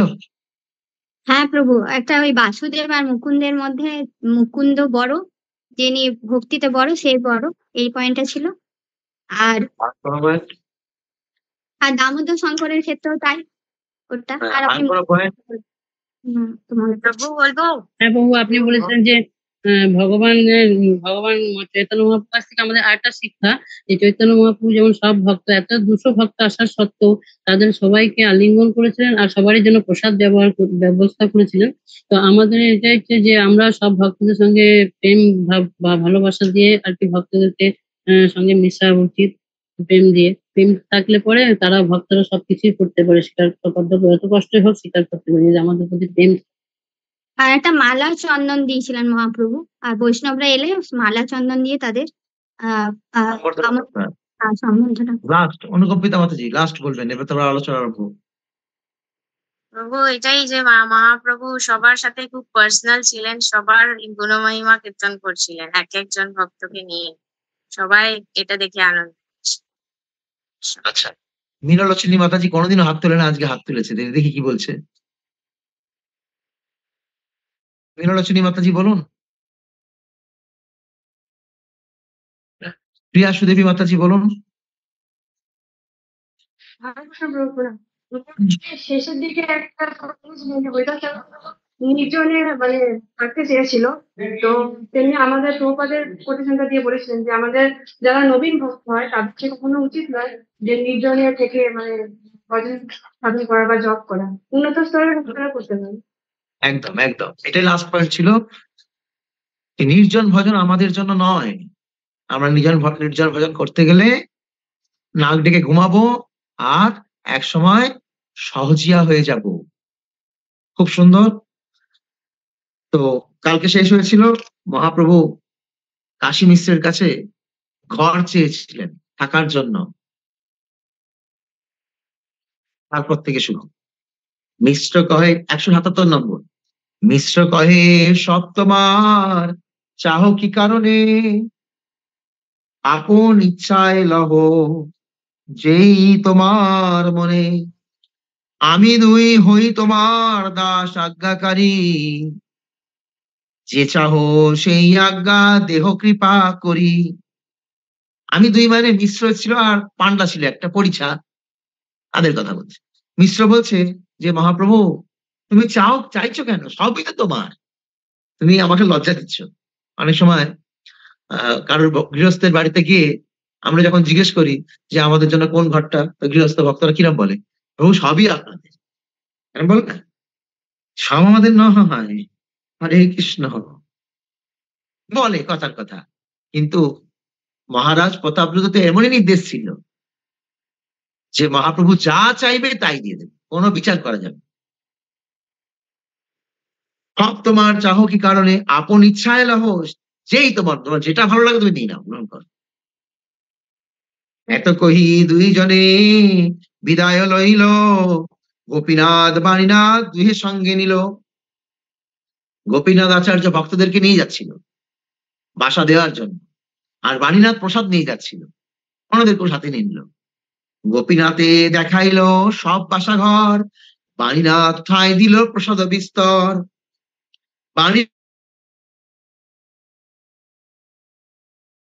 গোপীনাথ বহু প্রসাদ পিঠা লইয়া, গোপীনাথ আইলা বাসা সংস্কার করিয়া। বাণীনাথ আইলা বহু প্রসাদ পিঠা লইয়া। সাত সকালে যদি এরকম কোনো গল্পগুলো শুনি আমরা, কেমন লাগবে বলুন দেখি। মহাপ্রভু কহে শুনো সর্ব বৈষ্ণবগণ, নিজ নিজ বাসা সবে করো গমন। তাড়াতাড়ি সবাই যাও নিজের নিজের ঘরে, তোমরা ফ্রেশ হও। ফ্রেশ হও বলেনি, বাসা গ্রহণ কর, তাই বল। সমুদ্র স্নান করি করো চূড়া দর্শন, তবে আজি ইহ আসি করিবে ভোজন। সবাই ঘরে যাও, গিয়ে তোমাদের আসবাবপত্র জামা কাপড় সব রাখো, রেখে সমুদ্রে স্নানে যাও। এই সমুদ্র স্নান করে চূড়া দর্শন করো। তখন সমুদ্র থেকে জগন্নাথ মন্দিরের চূড়া দেখা যেত। এত তো ফ্ল্যাট হোটেল হয়নি, দেখা যেত। তো জগন্নাথের চূড়া আর জগন্নাথের দর্শন একই। এখন দুপুর হয়ে গেছে, চূড়া দর্শন করো, তারপরে আজকে সবাই গম্ভীরায় এসে একসাথে প্রসাদ পাবো। হরি বল। প্রভু নমস্করি করে বাসাতে চলিল, গোপীনাথ আচার্য সবে বাসাস্থান দিলা। তা প্রভুকে নমস্কার করে সবাই চললো, গোপীনাথ আচার্য সবাইকে ঘর দিল। মহাপ্রভু আইলা তবে হরিদাস মিলনে, হরিদাস করে প্রেমে নাম সংকীর্তনে। হরিদাস সেখানেই বসেছিল। মহাপ্রভু সবাইকে বিদায় করে তারপর হরিদাস ঠাকুরের কাছে আসলেন। প্রভু দেখি পরে আগে দণ্ডবত হইয়া, প্রভু আলিঙ্গন কইল তারে উঠাইয়া। মহাপ্রভু তাকে দৃঢ় আলিঙ্গন করলেন। দেখুন, যে ভক্ত দৈন্যতার সহিত আগে যায় না, ভগবান তার কাছে চলে যায়, প্রমাণ সেটা। তাই কখনো মনে করা উচিত না যে আগে যাব, আগে গেলে আলিঙ্গন পাওয়া যাবে না। পেছনে পড়ে থাকলে আপনাকে ভগবান টেনে দৃঢ় আলিঙ্গন করবে। আর আমাদের অভ্যাসটা কি? খাওয়ার সময় আগে, সেবার সময় পিছনে। এরকম না, আমি সবার পিছনে থাকবো, দৃষ্টি পড়ে থাকবে, দৃষ্টি পড়বো এখানে কৃষ্ণের।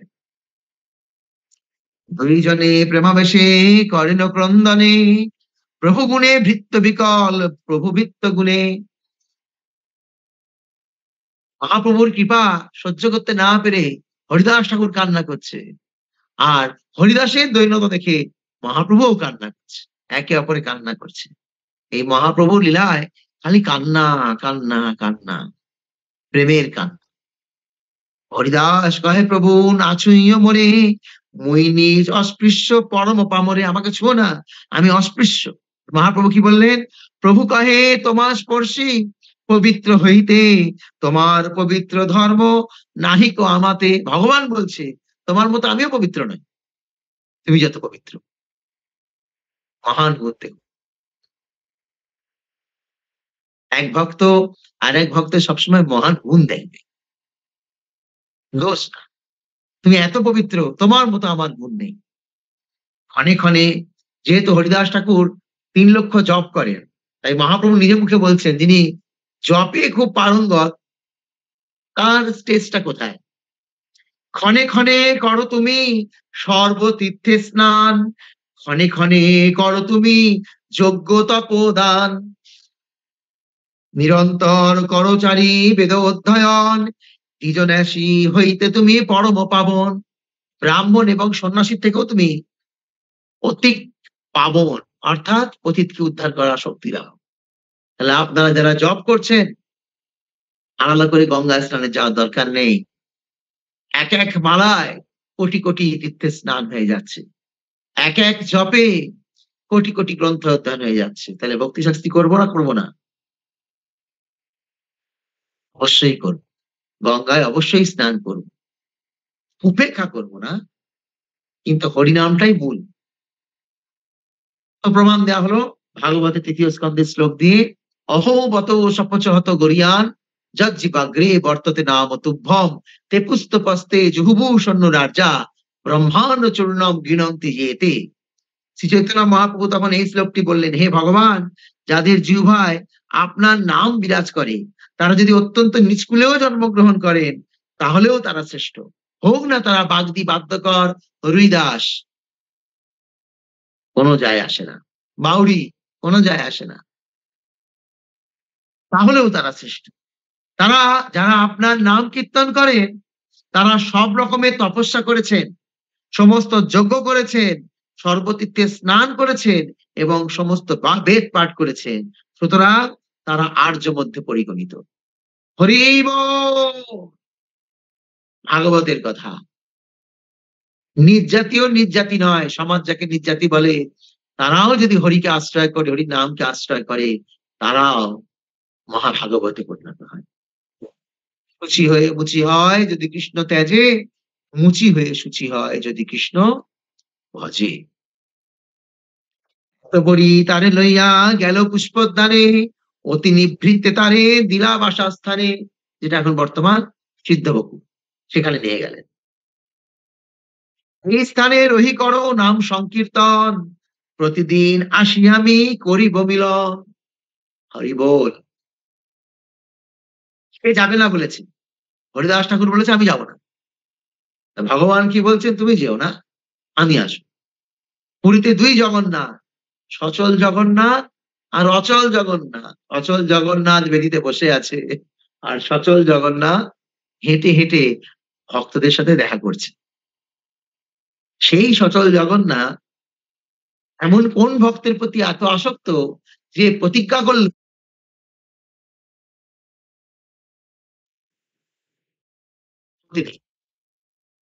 তাহলে আমাদেরকে এমন কিছু করতে হবে। প্রভুপাদ বলেছেন এক জায়গায়, তুমি কৃষ্ণকে দেখার চেষ্টা করো না, এমন কিছু করো যাতে কৃষ্ণ তোমায় দেখে। হরি বল। তুমি কৃষ্ণের কাছে গেলেও, মন্দিরে গিয়েও, বলছিলেন না আমাদের মণিগোপাল প্রভু, কস্ট বেনিফিট, মন্দিরে গেলেও ভগবানকে তুমি দর্শন পাবে না, বরং তুমি এমন কিছু করো যাতে মদন মোহন জগন্নাথ তোমাকে দেখতে আসে। সেটাই হচ্ছে আমাদের, এটাই হচ্ছে প্রেম। প্রেমে প্রেমিকার কি ইচ্ছা হয়, যে আমার যিনি প্রিয়তম আমার জন্য আমার কাছে আসবে, আমি দৌড়াবো না, আমি বাড়ির মেয়ে, আমি কেন দৌড়ে যাবো? যদিও আমাকে সত্যি সত্যি ভালোবাসে, ঠিক নিশ্চয় আমার সাথে দেখা করতে আসবে, যে পরিস্থিতি। এমন ভক্ত হচ্ছে প্রেমিকা, আর আমাদের নাগর কৃষ্ণ হচ্ছে প্রেম পুরুষোত্তম। এমন কিছু আমি তার সেবা করব যাতে তাকে খুঁজে খুঁজে বেড়াতে হয়, আমার সেই ভক্ত কোথায়, একবার দেখা করি গিয়ে। তখন শৃঙ্গালালা, ও সেটাই গৌর প্রেমানন্দে, সেই দিন আমার হবে।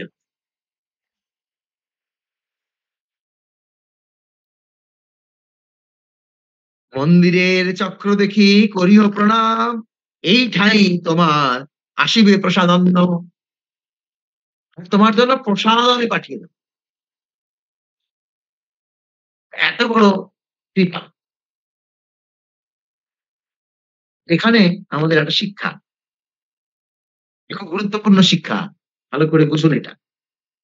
মহাপ্রভু বলছেন তোমার জন্য আমি প্রসাদ পাঠিয়ে দেবো, তুমি এখান থেকে জগন্নাথ দর্শন করো, আমি তোমার জন্য প্রসাদ পাঠিয়ে দেবো। এই কালচারটা যেন আমাদের ভক্তদের মধ্যে তৈরি হয়। যদি আমাদের কোনো ভক্ত অসুস্থ হয়ে পড়ে, তাদের বাড়ির কোনো সমস্যার মধ্যে রান্না করতে না পারে, ভক্তদের দায়িত্ব, নাই বা বললো আপনাকে উপযাচক হয়ে বলতে হবে, শুনলাম এই পরিস্থিতি, আমি প্রসাদ পাঠিয়ে দেবো তোমার জন্য। তাদেরকে আপনার প্রসাদ কম পড়ে যাবে, আপনার বেশি খরচ হয়ে যাবে না। কোনো ভক্তদের আপদ বিপদে ভক্তরাই সহযোগিতা করবে। যদি আমরা না করি, তখন সে বাধ্য হয়ে হোটেলে রুটি কিনে খাবে।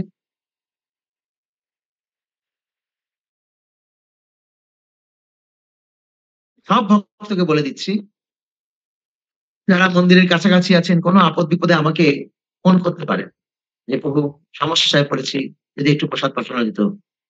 নয় মন্দির থেকে পাঠাবো, নয় কোনো ভক্তকে মাধ্যম করে পাঠাবো। আর যে ভক্তকে আমি দায়িত্ব দেব প্রসাদ পাঠানোর জন্য, সেই ভক্ত যেন সেটাকে আনন্দের সহিত গ্রহণ করে। অযাচিত ভাবে এক বৈষ্ণব সেবার সুযোগ এসছে আমার কাছে, অযাচিত, খাওয়াতে পারবো না, তাই এমন এক সুযোগ এসছে, কৃষ্ণ আমায় কৃপা করেছে যে 2-3 দিন আমি পরপর বৈষ্ণব সেবার সুযোগ পাবো, ব্যাস।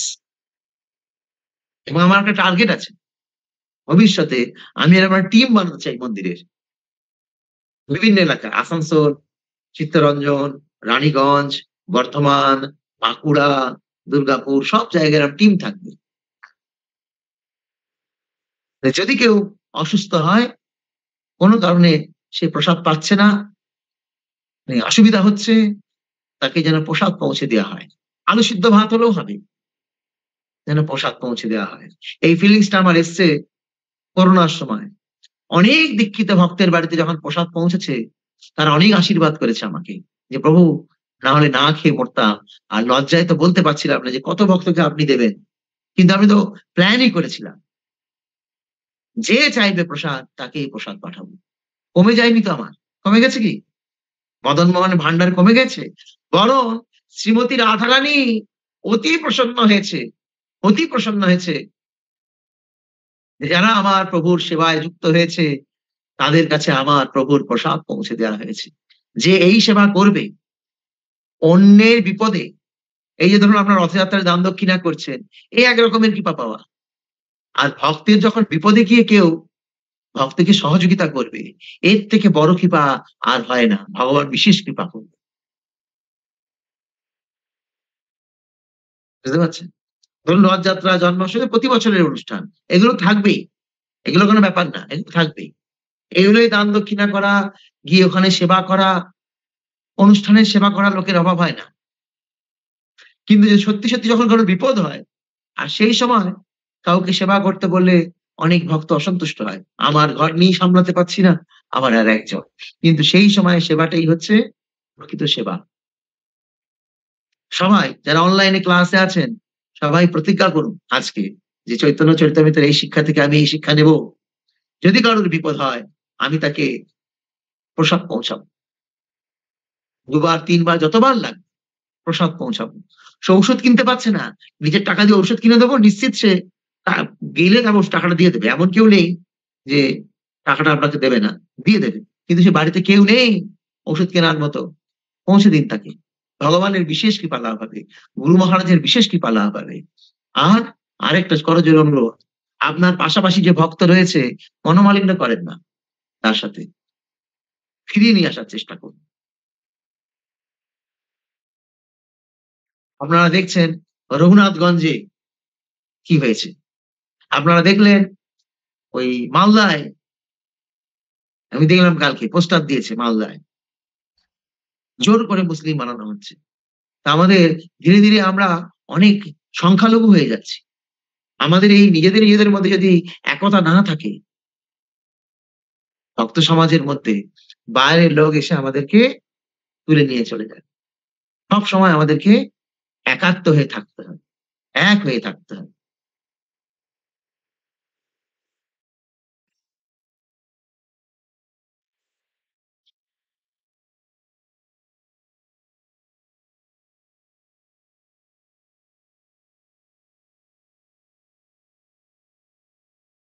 নিত্যানন্দ জগদানন্দ, নিত্যানন্দ জগদানন্দ দামোদর মুকুন্দ, হরিদাসে মিলে সবে পাইল আনন্দ। নিত্যানন্দ প্রভু, জগদানন্দ পণ্ডিত, দামোদর পণ্ডিত এবং মুকুন্দ প্রভু হরিদাসের সঙ্গে মিলিত হয়ে অত্যন্ত আনন্দিত হলেন। সমুদ্র স্নান করি, তাহলে হরিদাস ঠাকুরের ব্যাপারটা ওখানে স্থগিত হলো। এবার আবার আবার অন্যান্য ভক্তদের সাথে সমুদ্র স্নান করি প্রভু আইলা নিজ স্থানে, অদ্বৈত আদি কেলা সিন্ধু করিবারে স্নানে। মহাপ্রভু সমুদ্র স্নান করে গম্ভীরায় ফিরে আসলেন। তারপরে অদ্বৈত আদি ভক্তরা সমুদ্র স্নানের জন্য গেলেন। আসি জগন্নাথের কৈলাস প্রদর্শন, প্রভুর আবাসে আইলা করিতে ভোজন। তারা জগন্নাথ দর্শন করে গম্ভীরায় আসলেন প্রসাদ পেতে। সবাই রে বসাইলা প্রভু যজ্ঞক্রম করি, শ্রীহস্তে পরিবেশন কইল গৌর হরি। আবার সেই প্রথম দিনের কথা, মালা পড়ানোর সময় মনে আছে কাকে প্রথম মালা পড়িয়েছিল? অদ্বৈত আচার্যকে। আবার বলা হচ্ছে সবাই রে বসাইলে প্রভু যজ্ঞক্রম করি, সিনিয়র থেকে ধীরে ধীরে ধীরে ধীরে জুনিয়র, এইভাবে যজ্ঞক্রম করি। সব সময় শিষ্টাচার, আর নিজে হাতে পরিবেশন করতে লাগে। অল্প অন্ন নাহি আইসে দিতে প্রভুর হাতে, 2-3 অন্ন দেন এক এক পাতে। এইটা কিন্তু পালন করা যাবে না, তাহলে মুশকিল আছে। হরে কৃষ্ণ। বলছে যে মহাপ্রভুর হাতে অল্প অন্ন ওঠে না, এক একজনের পাতে 2-3 জনের অন্ন দিয়ে দিচ্ছে। হরে প্রভু না খাইলে কেহ না করে ভোজন, ঊর্ধ্ব হস্তে বসি রহে সর্ব ভক্তগণ। সবাই হাত গুটিয়ে বসে আছে, কেউ আর প্রসাদ পাচ্ছে না। স্বরূপ গোসাই প্রভুকে কইল নিবেদন, তুমি না বসিলে কেহ না করে ভোজন। তুমি যদি না বসো তাহলে কেউ প্রসাদ পাবে না। দয়া করে তুমি বসো। তোমার সঙ্গে রহযত সন্ন্যাসীরগণ গোপীনাথ আচার্য তারে করিয়াছে নিমন্ত্রণ। আচার্য আসিয়াছেন ভিক্ষার প্রসাদন্ন লইয়া, পরিবারতি আছেন তোমার অপেক্ষা করিয়া। তোমার সঙ্গে যত সন্ন্যাসীগণ, ব্রহ্মানন্দ ভারতী, পরমানন্দ পুরী, এরা সব সন্ন্যাসী, যদিও এরা মায়াবাদী সন্ন্যাসী, কিন্তু সন্ন্যাসী মহাপ্রভুর সান্নিধ্যে এসে তারা এখন ভক্ত হয়ে গেছে, টাইটেল গুলো আগেরটাই আছে, ভক্ত হয়ে গিয়েছে। এখন গোপীনাথ আচার্য তাদের নিমন্ত্রণ করে এসছে, গোপীনাথ আচার্য তাদের জন্য ভিক্ষার প্রসাদ নিয়ে এসছে। তোমার এগুলো সবাই অপেক্ষা করছে, তুমি না বসলে তারাও প্রসাদ পাচ্ছে না। সেই সন্ন্যাসীদেরকে ডেকে অবমাননা করা হচ্ছে। চলো, এই স্বরূপ দামোদর ছিলেন মহাপ্রভু। এখানে বুঝতে হবে আমার অধিকার কতটুকু আছে। একজন ব্রহ্মচারীকে আর একজন ব্রহ্মচারী বলা সাজে, কিন্তু কোনো মাতাজি বলা সাজে না। সাবধানতা অবলম্বন করতে হবে। আমি বারবার এই কথাটা বলছি, তার মানে বুঝতে হবে যে নিশ্চয়ই লোকে কথা বলে, সামনে না বললেও পিছনে কথা বলে। সাবধানতা অবলম্বন সব সময়। কোন ব্রহ্মচারীকে কোন মাতাজি যেন শাসন করতে না যায়। তখন কি মনে হবে, বাহ বাহ, এটা দেখছি বাঁশের চেয়ে কঞ্চি বড়, এত বড় অধিকার ওনাকে কে দিল? বলবে না, বলবে না। তাই সাবধান সাধু, সাবধান, ফের কহি অবধান। সাবধান থাক।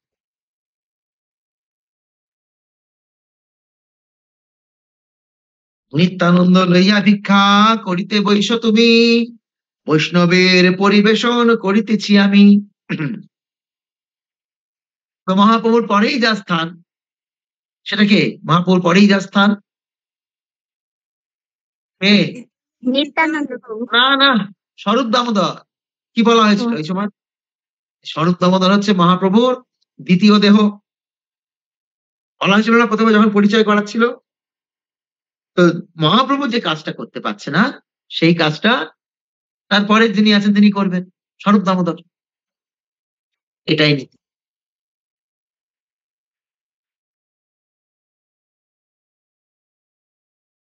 কিন্তু অনেক সময় দেখা যায় যে পরের লোকটি বেগরবাই করে দিচ্ছে, তার ম্যাচুরিটির অভাব, তখন মুশকিল হয়ে যায়, তখন নিজেকেই করতে হয়, তাই না?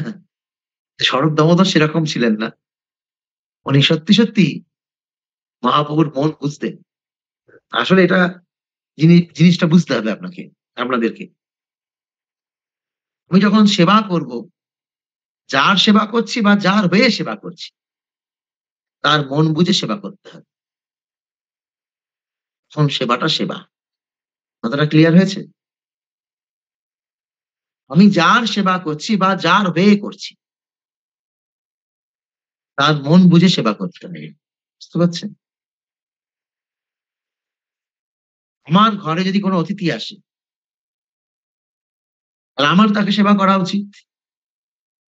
কিন্তু আমার মন্দিরে আমার থেকে যিনি সেবা করছেন, যে আমার সেবক রয়েছে, সে চিন্তা করলো, সে বললো যে প্রভু আপনি থাকুন, আমি সেবা করে দিচ্ছি।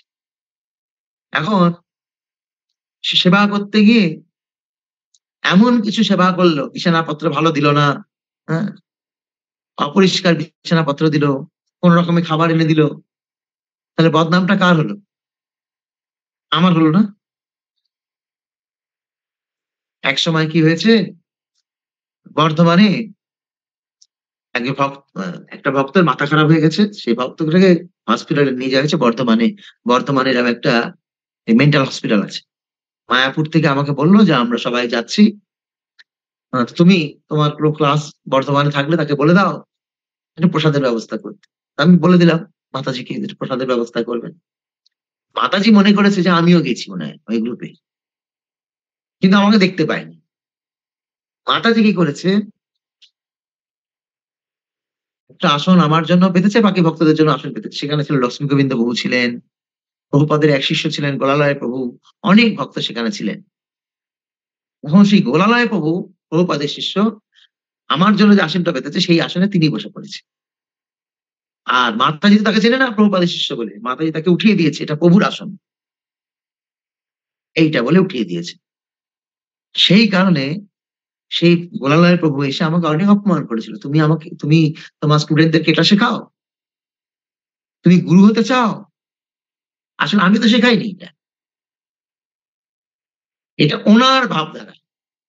তো সেবা করার সময় যার হয়ে সেবা করছি তার মনটা বুঝতে হবে যে তিনি কি বলছেন আমাকে এইভাবে সেবা করতে?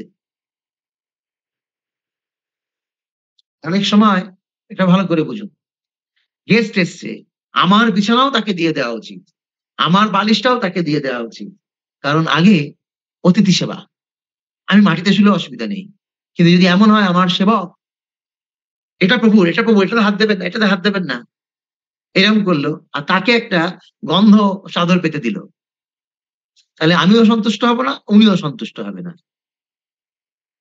হবে? যেন মনটা বুঝতে হবে। সেবা করতে আসলেই সেবা করা যাবে না। সেবক প্রভুর থেকেও বুদ্ধিমান হতে হবে। সেবককে প্রভুর থেকেও বুদ্ধিমান হতে হবে। না হলে প্রভুর বদনাম। সেবকের কারণে প্রভুর বদনাম হবে না? হবে না? সূক্ষ্ম সূক্ষ্ম বিচার, এইগুলোই তো আমাদের স্পেশাল ক্লাসে আলোচনা হবে। যারা রথের পরে রবিবার দিন ক্লাসে আসবে তাদেরকে এইসব বলবো। অনলাইনে থাকলে পাবে না এই স্পেশাল ক্লাস। এসব সবকিছু সূক্ষ্ম সূক্ষ্ম জিনিস। আমাদের এমন ভক্ত হতে হবে যেন দুর্গাপুর মন্দির সবার কাছে আদর্শ স্থাপন করতে পারে যে একটা ভক্ত মানে এইরকম, এইরকম হতে হবে। অনেক সময় আমি মনে করি আমি নিরুপায়। নিরুপায় মানে মানে কিছু ভক্ত আছে তারা বুঝতে চায় না। তারা মনে করে ইনচার্জ তুষ্টি জগৎ তুষ্টি। প্রভুকে খুশি করলেই আমি খুশি, সবাই খুশি হয়ে যাবে, আমি খুশি হব। কিন্তু প্রভু যে কিসে খুশি হচ্ছে সেটা কিন্তু তাদের বোধই নেই। প্রভু তখনই খুশি হবে একজন আদর্শ গুরু, শিক্ষাগুরু বা দীক্ষাগুরু, তিনি কিসে খুশি হন? তিনি তিনটে জিনিসে খুশি হন। যখন তিনি দেখেন যে তার সেবক ভগবানের সেবায় মত্ত হয়ে রয়েছে, প্রেমিক সেবা করছে, নিজের শরীর, নিজের টাকা পয়সা চিন্তা না করে প্রেম দিয়ে সেবা করছে ভগবানের, তখন শিক্ষাগুরু দীক্ষাগুরু খুব খুশি হন। দ্বিতীয়, যত গুরু ভাই বোন আছেন সবার সামনে মানে সবাইকে তিনি সুন্দরভাবে সেবা করছেন, কারোর সাথে কোনো বাক বিতণ্ডা নেই, সবাইয়ের স্বার্থে তিনি নিজের স্বার্থকে জলাঞ্জলি দিয়েছেন, তখন গুরুদেব শিক্ষাগুরু দীক্ষাগুরু খুব খুশি হন। আর শিক্ষাগুরু দীক্ষাগুরু খুব খুশি হন যখন দেখেন নিজের ভজন সাধন তিনি খুব ভালো করে করছেন, তখন শিক্ষাগুরু দীক্ষাগুরু খুশি হন। তিনটে জিনিস, ভগবানের সেবা, ভক্তের সেবা আর নিজের ভজন সাধন। একদম ভেতরের কথা আপনাদেরকে বলে দিলাম, রহস্য বলে দিলাম, গুরুকে খুশি করার উপায় বলে দিলাম। এর মধ্যে সব ঢুকিয়ে আছে, সবকিছু লুকিয়ে আছে। এই তিনটে শিক্ষার মধ্যে ব্রহ্মাণ্ডের সব শিক্ষা লুকিয়ে আছে। এখান থেকে আপনাকে বিচার করতে হবে যে এই ভক্ত সেবা বলতে আমায় কি কি জিনিস মেনটেন করতে হবে। ভগবানের সেবা বলতে লাইট অফ করা, এটাও ভগবানের সেবা। পাম্প চলছে, জল পড়ে যাচ্ছে, আমাকে পাম্পটা বন্ধ করতে হবে, এটাও ভগবানের সেবা। তার মানে প্রেমের সেবা। কোন ভক্ত এসছে, কিভাবে তাকে সেবা করব। ভক্ত এসছে, শুনছে, আমি বলে দিলাম উনি ঘুমাচ্ছে, দেখা করা যাবে না, কিন্তু এমন পার্সন তিনি, বলতে হবে তো এসে যে প্রভু অমুক ভক্ত এসছে, আপনি কি একটু দেখা করবেন? প্রয়োজন হলে দেখা হবে, না হলে না। কিন্তু বলতে তো হবে। আপনি আগে থেকেই তাকে বের করে দিচ্ছেন, আপনি জানেনই না তাকে, আপনি দুদিন এসছেন। আমি অনেক সময় অনেক ভক্তকে ভাবি, বলি 2005 থেকে 2024 কোন ভক্ত অর্থ দিয়ে সেবা করেছে, কোন ভক্ত শ্রম দিয়ে সেবা করেছে, বর্তমানে যারা মন্দিরে আছে সবাই তাদেরকে চেনে না, আমি তাদেরকে সবাইকে চিনি। তারা যদি দুঃখ পেয়ে চলে যায়, খারাপ লাগবে না? লাগবে না? আর কোনোদিনও আসবে? তাই আমাকে বলুন যে প্রভু ভক্ত এসছে, আপনি কি দেখা করবেন? আমার যত সমস্যাই হোক 5 মিনিট তার সাথে দেখা করবো, সে খুশি হবে। কিন্তু যদি আমি তার সাথে দেখা না করে, আমি তো জানতেই পারলাম না, উনি তো চলে গেছে, প্রভু ঘুমাচ্ছে, চলে গেছে, তখন আপনি মনে করলেন আমি ভালো সেবা করেছি, কিন্তু কত বড় যে একটা অপরাধ করেছি, সে অপরাধ কিন্তু আপনার গায়ে লাগবে না, লাগবে আপনার শিক্ষাগুরু দীক্ষাগুরুর গায়ে, আমার গায়ে লাগবে। কেন? উনিই তো আপনাকে নিযুক্ত করেছেন না এই সেবাটায়। খুব বিচার করতে হবে। এই জন্য সেব্য হওয়ার থেকেও সেবক হওয়া চাপ। সেবক হওয়া অনেক কঠিন। আমরা সবাই প্রভু হতে চাই, কিন্তু সেবক হওয়া অনেক কঠিন কাজ। সেবক মানে তার দিন রাত ঘুম থাকবে না। ভেবে দেখুন লক্ষণ, প্রভু ঘুমাচ্ছে কিন্তু লক্ষণ ঘুমায়নি। তাহলে সেবকের চাপ বেশি না প্রভুর চাপ বেশি? সেব্য প্রভু তার স্ত্রীকে নিয়ে রয়েছে, কিন্তু সেবক তার সব সুখ জলাঞ্জলি দিয়েছে। উর্মিলাকে নিয়ে গেছিল লক্ষণ, নিয়ে যায়। ভালো সেবক হতে গেলে গুরুর মনকে বুঝতে হবে। আর গুরু দেখে শিখেছি, শুনে শিখেছি। কেন? যবে থেকে এসছি, এখন তো অনেক ট্রেনিং চলছে, আগে এত ট্রেনিং ছিল না।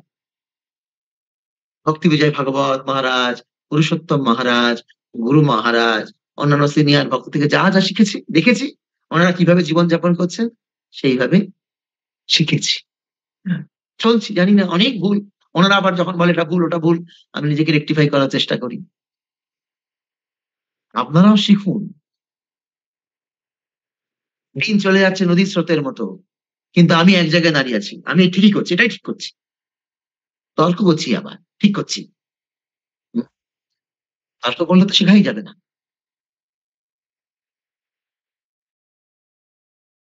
অনেক শিক্ষা।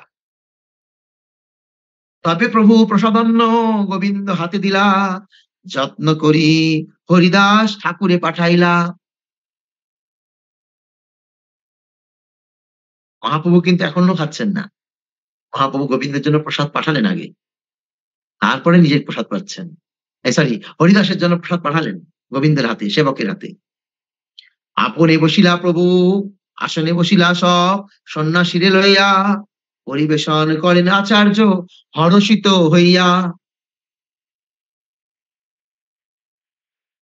সব সন্ন্যাসীকে নিয়ে মহাপ্রভু প্রসাদ পেতে বসলেন, আর গোপীনাথ আচার্য তখন প্রসাদ পরিবেশন করতে লাগলেন।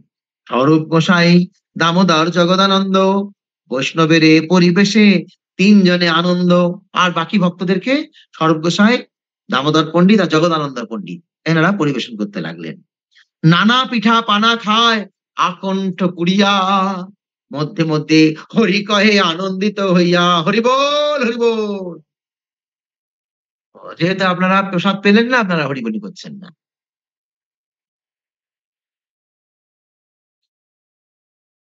ভোজন সমাপ্ত হইল, কইল আচমন, সবারে পড়াইল প্রভু মাল্য চন্দন। আবার মালা চন্দন পরিয়েছেন। কিন্তু এই প্রসাদের আসার আগে কিন্তু, মানে প্রসাদ যখন আসলো তখন কিন্তু মালা চন্দন পড়ায়নি। প্রসাদ পাওয়ার পরে মালা চন্দন। মালা পরে কি করে খাবেন? মালাটা ঝুলবে তো বারবার। তো প্রসাদ পাওয়ার পরে মালা চন্দন পরিয়েছেন। বিশ্রাম করিতে সবে নিজ বাসা গেলা, সন্ধ্যাকালে আসি পুনঃ প্রভুকে মিলিলা। অনেক পরিশ্রান্ত হয়ে তারা এসেছিলেন, মধ্যাহ্নের সময় তারা একটু বিশ্রাম নিলেন, তারপরে সন্ধ্যাকালে তারা আবার মহাপ্রভুর সাথে মিলিত হলেন। হেনকালে রামানন্দ আইলা প্রভু স্থানে, প্রভু মিলাইল তারে সব বৈষ্ণবগণে। রামানন্দ রাজা রাজ্যপাল ছিল, তো মহাপ্রভু সেই রামানন্দ রায়ের সাথে সব ভক্তদের পরিচয় করালেন। সভা লইয়া গেলা প্রভু জগন্নাথালয়, কীর্তন আরম্ভ তথা কইল মহাশয়। এখন সবাইকে নিয়ে সন্ধ্যাবেলায় মহাপ্রভু জগন্নাথ মন্দিরে গেলেন, আর সেখানে গিয়ে মহা হরিনাম সংকীর্তন হলো। সন্ধ্যা ধূপ দেখি আরম্ভিলা সংকীর্তন, পরীক্ষা আসি সবারই দিলা মাল্য চন্দন। এইভাবে সন্ধ্যা আরতি দেখলো, সন্ধ্যা ধূপ মানে সন্ধ্যা আরতি দেখার পর মহাপ্রভু কীর্তন আরম্ভ করলেন। আর তখন এক পান্ডা এসে সবার গলায় প্রসাদী মালা আর প্রসাদী চন্দন দিলেন। একবার আমাদের সংকীর্তন ভক্তরা ওই সাক্ষী গোপালে গিয়েছে, সাক্ষী গোপালের পান্ডা গুলো বড় বিরক্ত করে, টাকা করে, খুব বিরক্ত করে। এখন শচী কুমার প্রভু সেখানে গিয়ে গোপীনাথ গান গাইতে লাগলেন। আর সাক্ষী গোপালের পান্ডারা সেই শচী কুমার প্রভুর গান আর ভক্তদের উদণ্ড কীর্তন দেখে ভেতর থেকে সাক্ষী গোপালের প্রসাদী মালা আর মহাপ্রসাদ এনে দিলেন। কোনো বিরক্তি করলো না। দেখুন কীর্তনের কি প্রভাব। শচী কুমার প্রভুর গানের গলা অদ্ভুত সুন্দর, খুব। শচী কুমার প্রভুর গলায় একমাত্র গৌড়ীয় গলা, হ্যাঁ, গৌড়ীয় সুরটা এরকমই। শচী কুমার প্রভু যেরকম গান গান, কমল গোপাল প্রভু গৌড়ীয় সুরে গায়। এইটা হচ্ছে ভাব। চারিদিকে চারি সম্প্রদায় করেন কীর্তন, মধ্যে নৃত্য করে প্রভু শচীর নন্দন। চারিদিকে চারি সম্প্রদায় করেন কীর্তন, 200 ভক্ত গেছে তো, 4টে সম্প্রদায় ভাগ হয়েছে, 50-50 করে। তারা সব চারদিকে কীর্তন করছে, আর মাঝখানে যাচ্ছে শ্রী শচীর নন্দন। অষ্টমৃদঙ্গ বাজে 32 করতাল, হরিধ্বনি করে সবে বলে ভাল ভাল। সবাই হরিধ্বনি করছে, আর 32টা করতাল আর 8টা মৃদঙ্গ বাজছে, বিশাল আওয়াজ। কীর্তনের ধ্বনি মহামঙ্গল উঠিল, 14 লোক ভরি ব্রহ্মাণ্ড ভেদিল। এমন কীর্তন হচ্ছে সে ব্রহ্মাণ্ড ভেদ করে তার আওয়াজ পৌঁছে গেল। কীর্তন আরম্ভ প্রেম উথলি চলিল, নীলাচল বাসিল খাইয়া আইল। তো সেই প্রেম উতলে উঠেছে। এখন প্রেম উতলে উঠে কি হলো? বিস্তার লাভ করলো, বন্যা হলো, প্রেমের বন্যা হয়ে গেল। আর তখন নীলাচল বাসীগণ সেই বন্যায় হাবুডুবু খেতে খেতে সব জগন্নাথ মন্দিরে আসলেন। তখন এত ব্যারিকেড ছিল না। কীর্তন দেখি সবার মনে হইল চমৎকার, প্রভু নাহি দেখি হয়েছে প্রেমের অবিকার। তো যারা বাইরে থেকে এসেছিল নীলাচলবাসীরা, তারা তো অবাক হয়ে দেখছে জগন্নাথ মন্দিরে প্রায় কীর্তন হয়, কিন্তু এইরকম কীর্তন তো কখনো দেখিনি। বাপরে বাপ! তবে প্রভু জগন্নাথ মন্দির বেরিয়া প্রদক্ষিণ করি বলে নর্তন করিয়া। ওই জন্যই এই অধ্যায়ের নাম বেড়া কীর্তন। বেড়া কীর্তন মানে এই মহাপ্রভু জগন্নাথ মন্দিরের চারপাশে কীর্তন আরম্ভ করলেন, পরিক্রমা করতে করতে।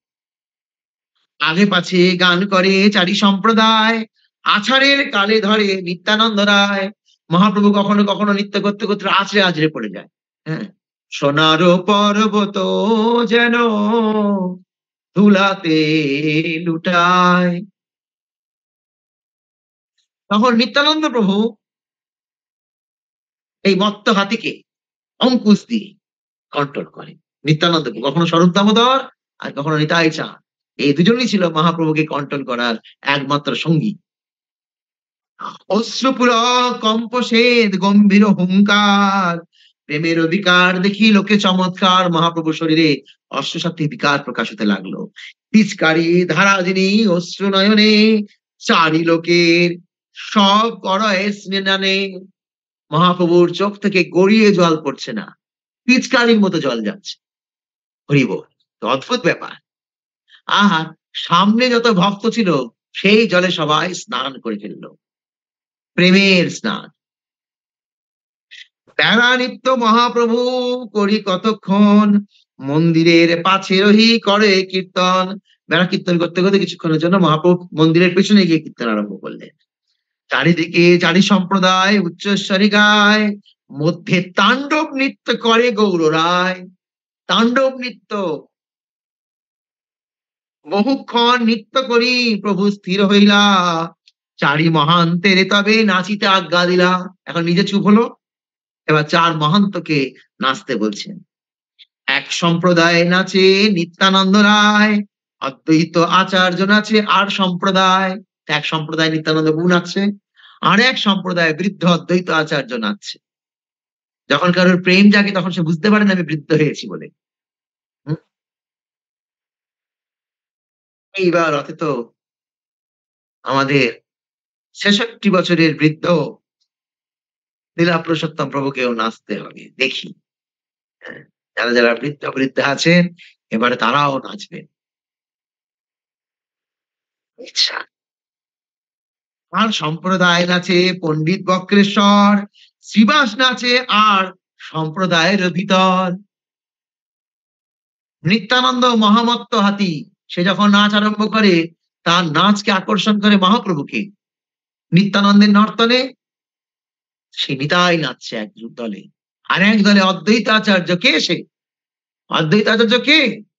যে বলতে পারবে তার জন্য উপহার। সদাশিব।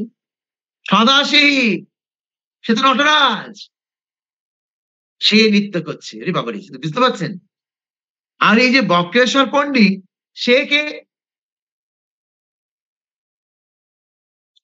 তুঙ্গবিদ্যা দেবী। কৃষ্ণের যে ৮ সখী তার মধ্যে যিনি তুঙ্গবিদ্যা, সেই তুঙ্গবিদ্যাই তো হচ্ছে বক্রেশ্বর পণ্ডিত, যে ২১ ঘন্টা নন স্টপ নাচতে পারতো, ৭ প্রহর, ৭২ ঘন্টা, সরি ৭২ ঘন্টা, ৭২ ঘন্টা সে নন স্টপ নাচতে পারতো। তুঙ্গবিদ্যা, নাচে এক্সপার্ট। আর একটা গ্রুপে নারদমণি, নারদমণি বাজায় বিনা রাধিকা রমন নামে, সেও নাচে এক্সপার্ট। যারা যে বিষয়ে পারঙ্গত, মহাপ্রভু তাদেরকে নাচে লাগিয়েছে। মধ্যে রহি মহাপ্রভু করেন দর্শন, তাহা এক ঐশ্বর্য তার হইল প্রকটন। তার মধ্যে মহাপ্রভু দেখছে, আর দেখতে দেখতে এক মহাপ্রভু ঐশ্বর্য প্রকাশ করলেন। কি ঐশ্বর্য? চারিদিকে নিত্য গীত করে যতজন, সবে দেখে মহাপ্রভু আমাকে দর্শন। সবাই নাচছে, সবাই মনে করে দেখছে যে মহাপ্রভু তার দিকে তাকিয়ে আছে। দর্শনে আবেশ তার, দেখি মাত্র জানে, কেমনে চৌদিকে দেখে ইহা নাহি জানে। একসাথেই চারদিকে তাকাচ্ছে। তাও হয় নাকি কখন আমরা এদিকে দেখাবো, ওখান দিকে দেখাবো? কিন্তু মহাপ্রভু তো স্বয়ং, তার অচিন্ত লীলা কে বুঝবে? কুলীন ভোজনে যেন কৃষ্ণ মধ্যস্থানে, চৌদিকের সখা কহে আমার এনে হানে। সকলের কৃষ্ণলীলা মনে পড়ে গেল। যখন কৃষ্ণ পুরীন ভোজনে বসতে, সবাই গোল হয়ে বসতো, হ্যাঁ, আর কৃষ্ণ মাঝখানে। সবাই দেখতো কৃষ্ণ আমার দিকে তাকিয়ে আছে। তাহলে ঠিক আছে, সামনের লোকটা নয় বুঝতে পারে আমার দিকে তাকিয়ে আছে, পেছনে বসে আছে, ও কি করে দেখবে যে কৃষ্ণ আমার দিকে তাকিয়ে আছে? কিন্তু ও মনে করছে যে কৃষ্ণ আমার দিকে তাকিয়ে আছে। এই তো অচিন্ত ব্যাপার। কৃষ্ণের অচিন্ত লীলা আমাদের বোঝার বাইরে। নিত্য করিতে যেই আসে সন্নিধানে, মহাপ্রভু করে তারে দৃঢ় আলিঙ্গনে। যে মহাপ্রভুর সামনে নৃত্য করতে আসে, আর মহাপ্রভু তাকে দৃঢ় আলিঙ্গন করে। হ্যাঁ, প্রেম, মহানিত্য মহাপ্রেম মহাসংকীর্তন, দেখি প্রেমাবেশে ভাসে নীলাচল জন। গজপতি রাজা শুনি কীর্তন মহত্ব, অট্টালিকা চড়ি দেখে সগণ সহিত তার পরিবারের লোকদের নিয়ে সে রথে অট্টালিকার উপর উঠে মহাপ্রভুর এই নিত্য কীর্তন দেখছে। কীর্তন দেখিয়া রাজার হইল চমৎকার, প্রভুকে মিলিতে উৎকণ্ঠা বাড়িল অপার। আগে তো সে চেয়েছিল দর্শন করতে, কিন্তু দর্শন পায়নি, দূর থেকে দেখছে। আর কিরকম লোক লাগবে কিনা বলুন, শুনেই লোক লাগছে যে মহাপ্রভুর সামনে যে যাচ্ছে তাকেই মহাপ্রভু আলিঙ্গন করছে, আর যে ওপর থেকে দেখতে পাচ্ছে অদ্ভুত সুন্দর রূপ তার। নাইবা রইল চাচর চিকুর কেশ, মুন্ডিত মস্তকেও তিনি অদ্ভুত সুন্দর। হ্যাঁ? তার নয়ন যুগল, তার ভ্রু যুগল, তার নাসিকা, তার কর্ণ যুগল, তার অধর, তার চিবুক, তার চন্দ্র সদৃশ মুখমণ্ডল, তার স্কন্দ, তার বক্ষস্থল, তার পিন পয়োধর, তার নাভি, তার যজ্ঞসূত্র, তার কোমর, তার বসন, তার হাত, তার পা, এইসব দেখে কে স্থির থাকতে পারে? কণ্ঠ বাড়িল। কীর্তন সমাপ্তে প্রভু দেখি পুষ্পাঞ্জলি, সর্ব বৈষ্ণবে লইয়া প্রভু আইলা বাসা চলি। তো রাত্রিবেলা জগন্নাথের পুষ্পাঞ্জলি দেখলো, দেখে সবাই নিজের বাড়ির দিকে ফিরতে লাগলো। হরিচা আনিয়া দিল প্রসাদ বিস্তর, সবারে বাটিয়া তাহা দিলেন ঈশ্বর। রাত্রিবেলা তো নিত্য কীর্তনের পর আবার প্রসাদের ব্যবস্থাও আছে। ইস্কন মন্দিরের মতন রাত্রিবেলা প্রসাদ নেই, রাত্রিরে প্রসাদের ব্যবস্থা, জগন্নাথের প্রসাদ সবাইকে দেয়া হলো। স্নান যাত্রায় আসলে রাত্রিরে প্রসাদের ব্যবস্থা থাকবে। সবারই বিদায় দিল করিতে শয়ন, এই মতো লীলা করে শচীর নন্দন। যাবৎ আছিলা সবে মহাপ্রভুর সঙ্গে, প্রতিদিন এই মতো করে কীর্তন রঙ্গে, প্রতিদিন এই রকম চলে। মনে হচ্ছে না যদি আমরা সেই সময় থাকতাম কত ভালো হতো? কার কার মনে হচ্ছে হাত তুলুন। আপনারা না, আমি একবার দেখে নিই কারা কারা হাত তুলেছে, একটু দেখে নিই।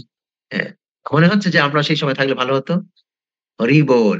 আরে আপনারা বোকা, আপনারা তো আছেন। এই তো কৃষ্ণ কথায়, কৃষ্ণ কথায়, গৌর কোথায়, গৌর কথায়। হ্যাঁ, এখনো তো রয়েছে, গৌর কথার মধ্যে নিমজ্জিত। আমার তো মনে হচ্ছে এই চৈতন্য চরিতামৃতের রস এত আনন্দময়, সারাদিন পাঠ করি, সারাদিন পাঠ করি, এই মনে হচ্ছে। কিন্তু ঘড়ির কাঁটা বেইমানি করছে আমার সাথে, আগে আগে দৌড়াচ্ছে, উপায় নেই। এই তো কহিল প্রভুর কীর্তন বিলাস, যে বা এই শুনে হয় চৈতন্যের দাস। কবিরাজ গোস্বামী আশীর্বাদ দিয়ে দিলেন। এই তো কহিল প্রভুর কীর্তন বিলাস, যে বা ইহা শুনে হয় চৈতন্যের দাস। যে শুনবে সেই চৈতন্যের দাস হয়ে যাবে। তাই গৌর প্রেমানন্দে হরি হরি বল। তিরূপ রঘুনাথ পদে যারাস, চৈতন্য চরিতামৃত কহে কৃষ্ণ দাস। এইভাবে আমাদের মধ্যলীলার প্রথম খণ্ডের ১১ পরিচ্ছেদ শ্রী চৈতন্য মহাপ্রভুর বেড়া কীর্তন লীলা সমাপ্ত হল। তো আগামীকাল কি গুন্ডিচা মার্জন লীলা শুরু করব? দেব। আপনারা অনুমতি দিলে শুরু হবে। তাহলে কাল থেকে গুন্ডিচা মার্জন। এইভাবে চৈতন্য চরিতামৃত পড়া হচ্ছে আমাদের। আমাদের যখন এই স্পেশাল ক্লাস হবে না, ওই রবিবার রবিবার, আমরা এই চৈতন্য চরিতামৃত থেকেই শিখবো কিন্তু। কারণ ব্যবহারিক জীবনে কিভাবে ভক্তদের সাথে মেলামেশা করতে হয়, চৈতন্য চরিতামৃতে আছে এগুলো। ঠিক আছে, লীলা আছে, আর লীলার সাথে সাথে ব্যবহারিক দৃষ্টান্ত কিভাবে আমাদের চলতে হয়। আশ্রয় গৌরাঙ্গবাবু জিজ্ঞেস করছিলেন আমার যে কিসের ওপর ক্লাস হবে, ভাগবত শুরু করবে? ভাগবত তো নিত্যম ভাগবত ক্লাসে আছেই। চৈতন্য চরিতামৃত আলোচনা হবে, এক একটা টপিকস ৭-৮ সপ্তাহ ধরে চলবে, এক একটা টপিকস। সেখানে আমরা শিখবো যে মহাপ্রভু কি চান আর আমরা কি করছি। যদি আমরা সত্যি গৌরের হতে চাই, গৌর ধর্ম, গৌর কর্ম, গৌর মুখের হাসি, গৌর চরণে পরাণ সপিনু না, গৌর বেদের সার, গৌর ধর্ম, গৌর কর্ম, গৌর বেদের সার, গৌর চরণে পরাণ সপিনু, আর না কিছু না চাহিব আর। যদি আমরা সত্যি গৌরের হতে চাই, তাহলে আমাদেরকে এই চৈতন্য চরিতামৃত, চৈতন্য ভাগবত উপলব্ধি করতে হবে, আর সেই অনুযায়ী জীবনযাপন করতে হবে। আপনারা নিশ্চয়ই বুঝতে পারছেন যে এই যে রথযাত্রা কার্নিভাল যে হবে, সেখানে আমাদের কেমন নৃত্য গীত করতে হবে। মহাপ্রভু মানেই নিত্য কীর্তন। হরে কৃষ্ণ। কোনো প্রশ্ন? প্রভু, আমি একটা কথা বলবো? বলুন। আমি উড়িষ্যা থেকে তো রবিবার রবিবার আসতে পারবো না, অনলাইনে এটা ব্যবস্থা করবেন। আপনি দুর্গাপুরে চলে আসুন, কে বলছে আপনাকে উড়িষ্যায় থাকতে?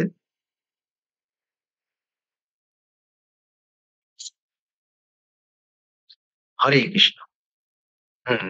আমরা অনলাইনে দেব, কিন্তু আপনারা তো খুব বদমাস, যেই দেখবেন অনলাইনে হচ্ছে তখন রবিবার আর মন্দিরে আসবেন।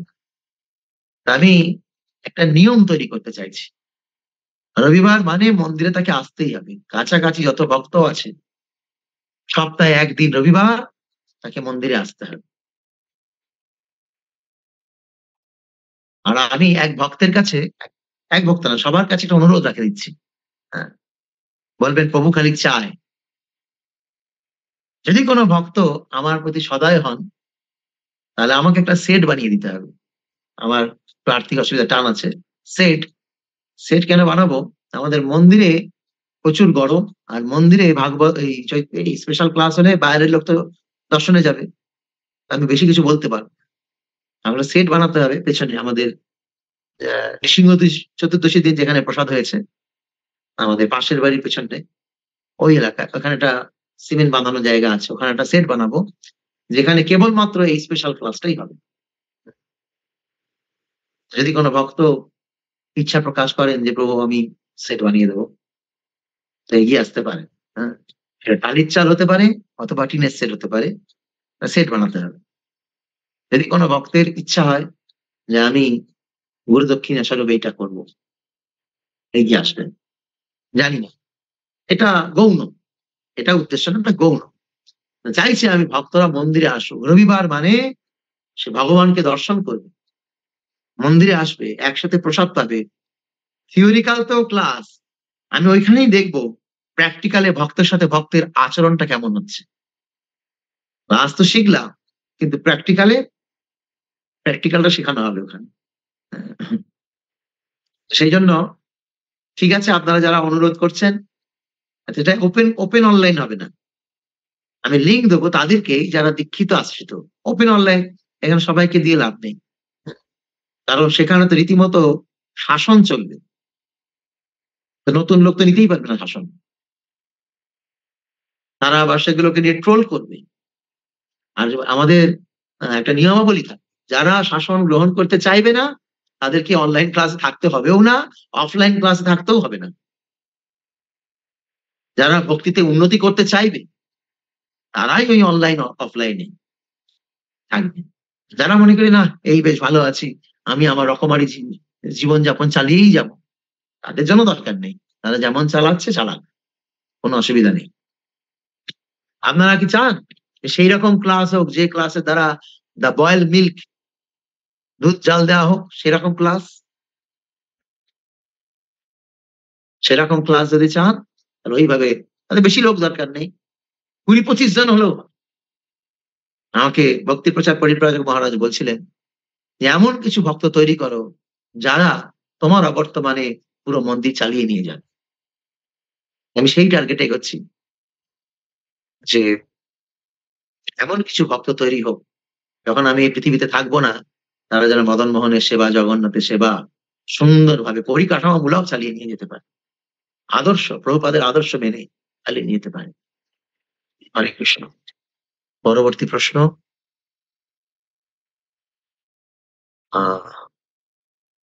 বৈষ্ণবের মনোভাব বোঝার জন্য বুদ্ধিমত্তা কাজে লাগাতে হয় নাকি কৃপার প্রয়োজন? দুটোই।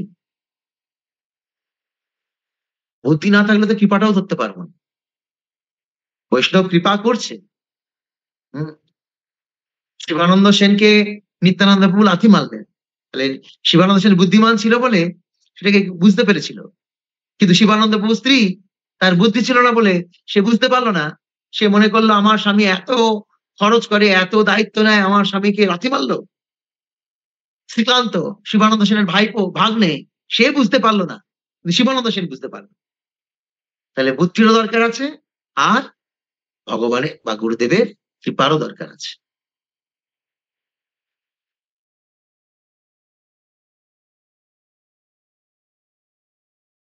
প্রশ্ন, শিক্ষাগুরু যখন কোনো সেবা দেন তখন শিষ্যের আমভরাই ভাব থাকে, যার জন্য অন্য সিনিয়র ভক্তদের প্রতি অপরাধ হয়, কিন্তু সেই ভক্ত বুঝতে পারে না যে এই পরিস্থিতিতে সেই ভক্তের মঙ্গলের জন্য কি করতে পারি।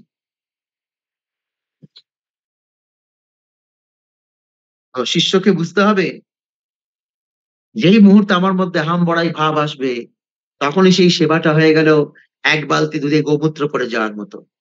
যেমন এক বালতি দুধে গোমূত্র পড়ে গেলে সম্পূর্ণ দুধ নষ্ট হয়ে যায়, তখন তার সেবাটাও নষ্ট হয়ে যায়। তার হাম বড়াই ভাবের জন্য তার শিক্ষাগুরু অপমানিত হয় অন্যান্য ভক্তের কাছে। তাই সেবা পাওয়ার সাথে সাথে তাকে দৈন্য হতে হবে। সেবা তো উপর দিকে দেওয়া হয় না, নিচের দিকে দেওয়া হয়। তো দৈন যদি না হয় তাহলে নিচে দেবে কি করে সেবাটা? সেবাটা তো হাতে তুলে দেওয়া হয়, যে তুমি এই সেবাটা করো। যে হাত, আমাকে তো হাত পাততে হবে, অর্থাৎ দৈন হতে হবে। দৈন না হলে সেবা পাওয়া যায় না। যে সমস্ত ব্যক্তিরা সেবা পাওয়ার পর অ্যাগ্রেসিভ হয়ে যায়, উত্তেজিত হয়ে যায়, সেই সমস্ত ভক্তদের সেবা একদিন হারিয়ে যায়, নষ্ট হয়ে যায়, তারা আর সেবার সুযোগ পায় না। কোনো না কোনো ভাবে শ্রীমতী রাধারানী তার সেবা কেড়ে নেয়, কোনো না কোনো ভাবে। তাই সেবা পেয়ে দৈন্যতার সহিত সেবা করতে হবে। ভাবা উচিত নয় আমি যোগ্য বলে আমায় সেবা দেওয়া হয়েছে, ভাবা উচিত আমায় কৃপা করে এই সেবাটা দেওয়া হয়েছে, আমার দ্বারা শেখানোর জন্য এই সেবা দেওয়া হয়েছে, আমাকে অনুগ্রহ করে এই সেবা দেওয়া হয়েছে, আমি যোগ্য বলে নয়। যোগ্যতা বিচারে কিছু নাহি পায় তোমার করুণা সার।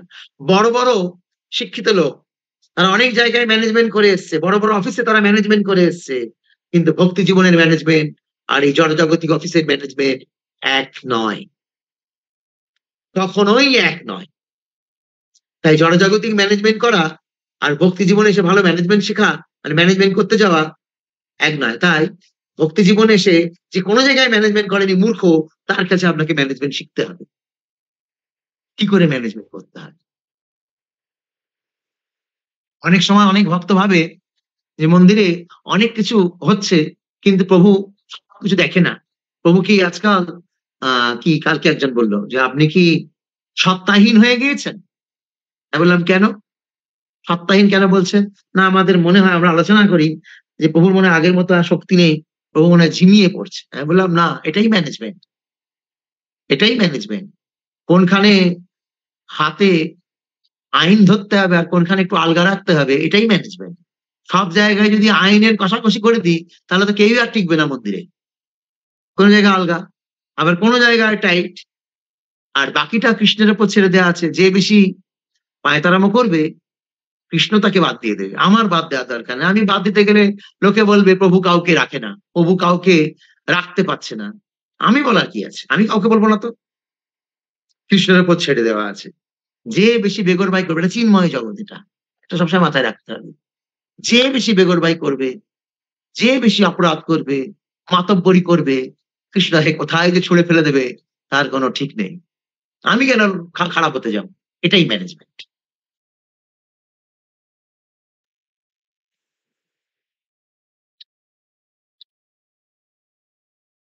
হরে কৃষ্ণ। পরবর্তী প্রশ্ন, প্রভু মহাপ্রভু লীলাতে কি শুধু প্রভুরাই থাকতে পারে? হরি বল। না মাতাজি, মাতাজিরাও থাকতে পারে, কিন্তু মহাপ্রভু তো সন্ন্যাস নিয়েছেন, তাই মাতাজিদের সাথে তো এইরকম লীলা হবে না। কৃষ্ণের ক্ষেত্রে ঠিক আছে, কিন্তু মহাপ্রভুর ক্ষেত্রে ডিস্টেন্স। মাতাজিরা কি করবে? রান্না করতে পারবে, দূরে থেকে মহাপ্রভুর লীলা দর্শন করতে পারবে, কিন্তু কাছাকাছি এসে মহাপ্রভুর লীলায় নেই। সেই মহাপ্রভুর লীলা যদি আবার আমরা, যেরকম রথের আগে আমরা এরকম করতে পারি, আমরা মহাপ্রভুর নবদ্বীপ লীলা শুনবো। যখন নবদ্বীপ লীলা শুনবো তখন মহাপ্রভুর সাথে মাতাজিদের অনেক লীলা আছে, সেগুলো শুনবো। মহাপ্রভু তো শিষ্টাচার শেখাতে এসছেন, তা তিনি যদি শিষ্টাচার উল্লঙ্ঘন করেন তাহলে লোকে কি শিখবে? এই মহাপ্রভু চলে যাওয়ার পর সহজিয়ারা তারা সব মেয়েদের সাথে খোঁজকামো মারে, মেয়েদের সাথে নিয়ে ঘুরে বেড়ায়, গেরুয়া কাপড় পরে মেয়েদেরকে নিয়ে ঘুরে বেড়াচ্ছে। এতে কি হলো? বিদ্বান সমাজ এই সমস্ত বৈষ্ণবদেরকে নিন্দামন্দ করতে লাগলো। আসলে কি বৈষ্ণব ফিলোজফিটা এটা? তা তো না, অনেক হায়ার ফিলোজফি। কিন্তু যেহেতু তারা এরকম মেলামেশা করতে লাগলো, তাই বৈষ্ণবদেরকে দেখে লোকে নিন্দামন্দ করতে লাগলো। আজকে আবার এই গৌড়ীয় সম্প্রদায়ের দৌলতে ভক্তি সিদ্ধান্ত ঠাকুর আর বহুপাদের কৃপায় আবার বৈষ্ণব সমাজ মাথা তুলে দাঁড়িয়েছে।